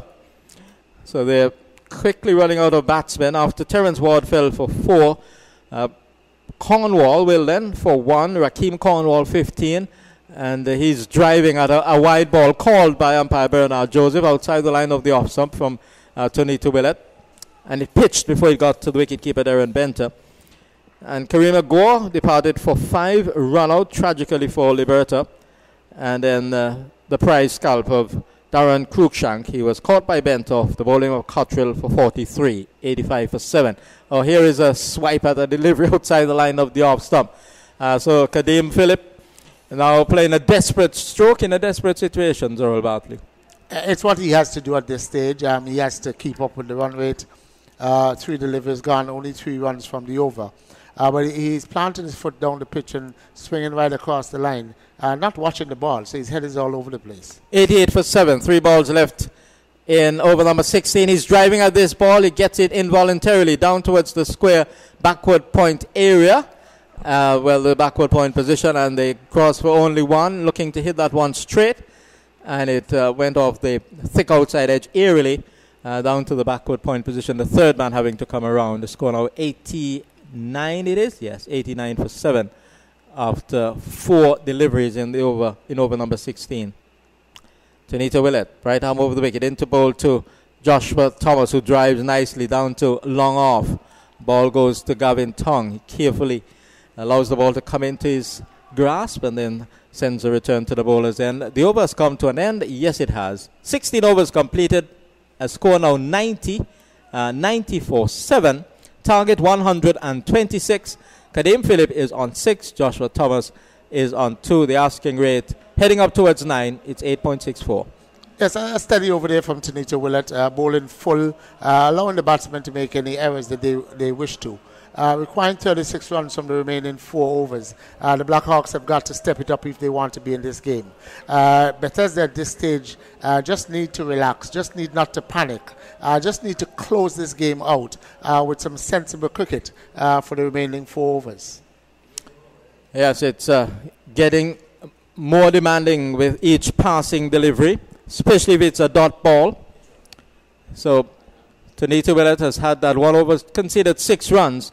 And Sheldon Cottrell will begin his last as he runs in from the far end into bowl. And the batsman is driving through the extra cover region. A diving attempt by Kevin Archibald. And the return comes to the bowler's end. A loud appeal, but umpire Donald Shekels Jr.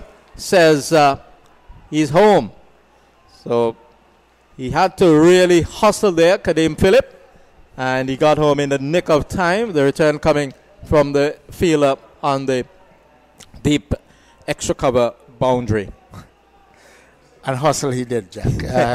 The thought of Kadeem Phillip hustling to get 2 for a long throw from the boundary. So here is Sheldon Cottrell. Joshua Thomas tries to turn it into the onside. I got the impression it was only pad. We'll await if there is a signal. Yes, it is from umpire Donald Shekels Jr. And the extra pushes the score on to 93 for 7. 2 balls gone in the 17th over. It's going to be up to Kadeem Phillip with his experience. He's coming at number 8 this evening. But by all rights, he's a top order batsman, having done so for the Blackhawks for years, having also done so for Antigua and for a short period at the Leewards level.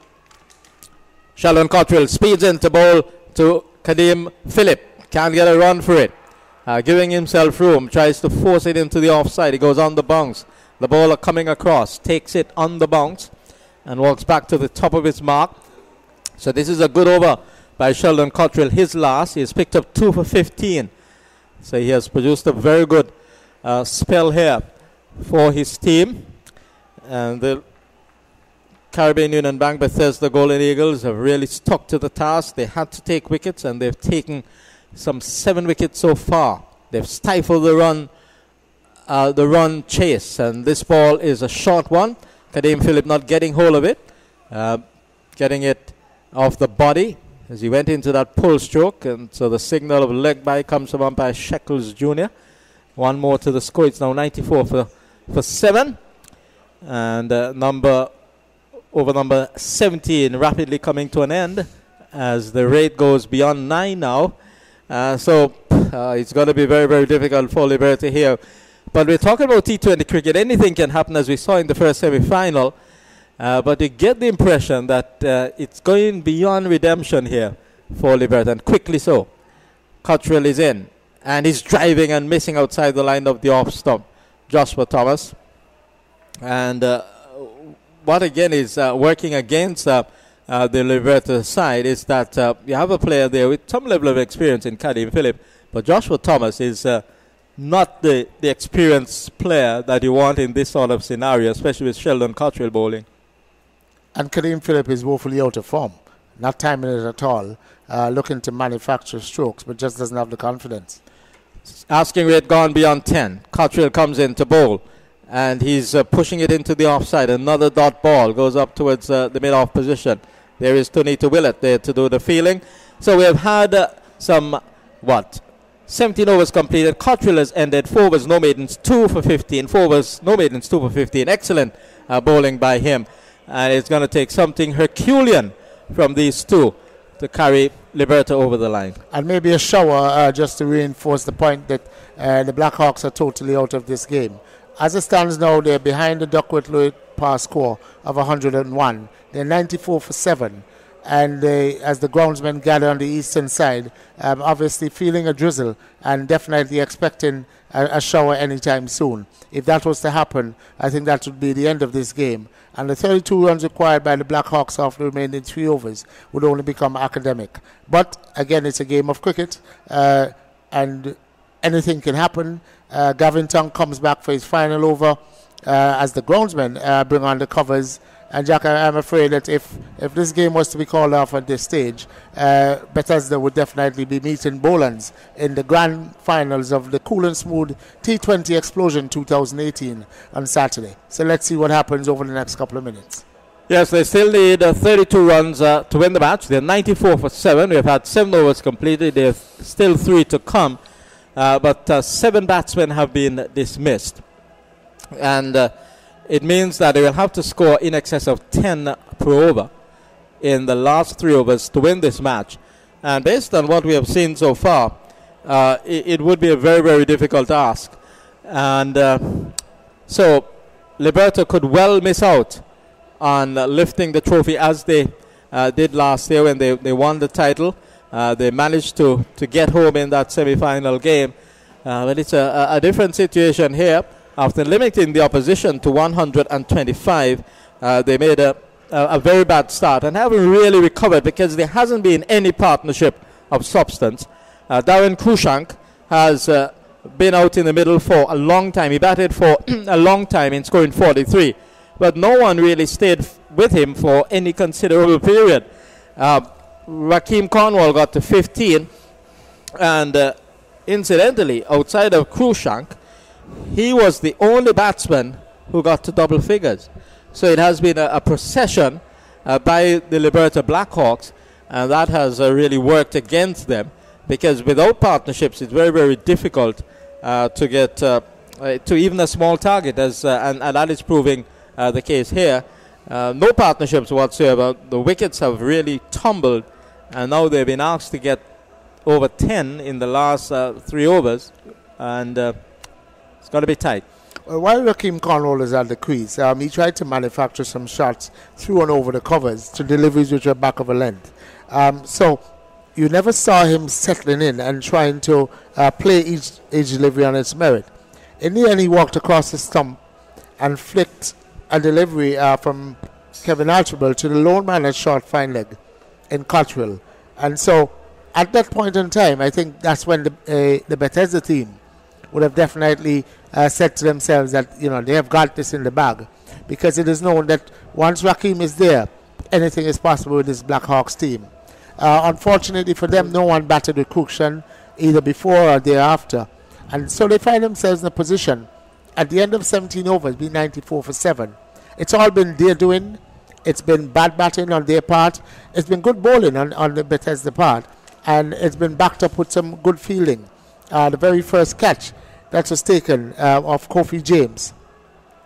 And so at this stage, with the players off the field for a rain break, with the pass score being 105, not 101, as we mentioned before, and with the Blackhawks being 94 for 7 at this stage, if there's no further play, it's over bar the shouting. If by chance they get back on soon, the Blackhawks require 32 runs from the remaining 3 overs. And just let's look at the bowling figures so far. Sheldon Cottrell has completed his quota of overs, no maidens, 2 for 15. Gavin Tongue, 3 overs, no maidens, 2 for 20. Kenroy Brown, 1 over for 10 runs. He did get a wicket. Anthony Martin, 4 overs, none for 19. Kevin Archibald, 4 overs, 1 for 18. And Tonito Willett, 1 over for 5 runs. So that's the scenario with respect to the bowling of CUB, Bethesda, Golden Eagles, and PIC Liberta Blackhawks. They've lost Kofi James for 2, Avia Christian for 9, Terence Ward for 0, Darren Krushank for 43, Willen Cornwall for 1, Rakeem Cornwall for 15, and Kareem Agor for 5. Kadeem Phillip is unbeaten on 6, and Joshua Thomas on 4. So there's still 3 overs to come, and 32 runs required for victory. In the earlier game, it was a victory for Boland. At one stage, it appeared as if they would have missed out. They were chasing a target of 128 in the end because of the intervention of the Duckworth-Lewis Stern method. The initial target was 158, but they needed, in the end, 128 for 5. They needed 128 of 16. They got to 128 for 5, and they won with 4 deliveries to spare. 4 deliveries to spare. And at the point of the second interruption for rain, they required 73 runs of 6 overs. And 73 runs of 6 overs. At that point, Zorel Bartley, we felt that All Saints would have been the ones celebrating at the end of that first semi-final in this cool and smooth T20 explosion. But Bolans managed to get the runs. In the end, Alzari Joseph himself was hit about after only, 5 runs coming from his first 2 overs. He conceded 14 in the last one and ended up with 3 overs, 1 made, none for 18. And that crucial penultimate over really set up the last one. And they were looking at a bowler to deliver that over. And they found Gidward Pope, and he wasn't the best man to do the job. And he delivered just 2 balls, and the 13 runs came. Well, when the 19th over started, it was the 15 because the game had come down to a 16 over game. Yes. That 15th over delivered by Alzari Joseph, 28 was needed, or 27 it was. And that over went for 14. There was one shot in particular played by Gavin Williams where he jabbed Alzari Joseph over deep mid-wicket for 6. I think that was the nail. That was the one that said to Bolans that, yes, we can win this. But then there were some crucial mistakes made by the All Saints team when they came back with 6 overs to go. If you come back with 6 overs to go, and Alzari Joseph had bowled 2 overs, he must bowl 2 of those 6 overs. That didn't happen. He only bowled 1. I think there was a preference on his part to bowl from the southern end, from the Sir Andy Roberts end. Hence the reason when the captain asked him to come from the other end, I noticed a shrug of the shoulder that suggested he wanted to come from the southern end. Hence, he only bowled 1 over. It also left the captain in a quandary because he had bowled himself out. And when it was an obvious choice that he would have been the one to bowl the last over, he was left with Gidron Pope, who may have only bowled 1 or 2 overs so far in the game as a part-timer, as an off-spinner, bowling with the wind going towards the western side and bowling to a right-hander in Gavin at that stage of the game. And so tactically, the All Saints team lost the game there and then. We then came to the other semi-final game, and it has not been a good batting display at all, neither from the Bethesda team or from the Blackhawks. We saw Devon Thomas, for example, looking to charge at Rakeem Cornwall and being stumped. Now, Rakeem Cornwall is not someone who flights the ball. Very flat trajectory, quick more often than not. And there he was chipping, not getting to the pitch, got an arm ball, drifted away from him, and was stumped by a long way. So the Bethesda team only limped up to a total of 126. 125. And then Harry Carey started. The Blackhawks came out as if they were in a hurry. Small total. Like we said, they have been tripped up by small totals before. Like we said, they have not batted well in this tournament. And they came out and they self-destruct. They pushed the panic button from early. They lost wickets within the first couple of overs. And they never looked back. Except for Darren Cruikshank and for a period of time Rakeem Cornwall. But even when Rakeem was there, you didn't sense the responsibility. You didn't sense the intent to go deep, to go to the end of the innings. You sensed that he felt at any time that he could change the course of this game with his counter-attacking. Unfortunately for him, it didn't work out. In the end, Cruikshank also, the one fault that we could have seen in his batting, where he tends to play from the onside of the ball, looking to run the ball behind point, as against getting in line and punching it up through the offside. Like he did before in an earlier game, stayed on the onside of one delivery that bounced from Sheldon Cottrell, edged it to the wicketkeeper. And so Liberta, the Blackhawks, they found themselves in a black hole at 97 for 7 of 17. 32 required of 3. With a stoppage now for rain, we just don't know where this game is going to go. And if the Duckworth-Lewis third method were to take effect now, it could be even more demanding of the Blackhawks to get to the target, because having lost 7 wickets, it meant that they would be chasing more runs than what the situation is now, because I don't know what the ruling is. Probably the ruling is that they will stick with what's required. The umpires have called the game off. I think time has elapsed, and so Caribbean Union, Bethesda, they have gone through to the finals. They will meet Bolans in Saturday's finals. Liberta and All Saints can play that derby, that neighborly derby. The finalists from last year, Burton's Laundromat, All Saints versus the PIC Liberta Blackhawks. They'll play for third and fourth place at 4:30 on Saturday. And at 7:30, the grand finale to the Cool and Smooth T20 Explosion 2018 is going to be CUB Bethesda versus Bolans. Yes, it's certainly unlikely when Liberta had limited the opposition tonight, Bethesda to 125. But as you said, the batting approach was certainly not in keeping with the tradition of Liberta in domestic cricket, and they really made a mess of it. And they can only blame them themselves for not being able to get to the final and having a chance to defend their trophy this time around. So it will be Bolans against Bethesda in Saturday's final, and it will follow the playoff for third place between Liberta and All Saints. So the match has been called off as another interruption because of rain.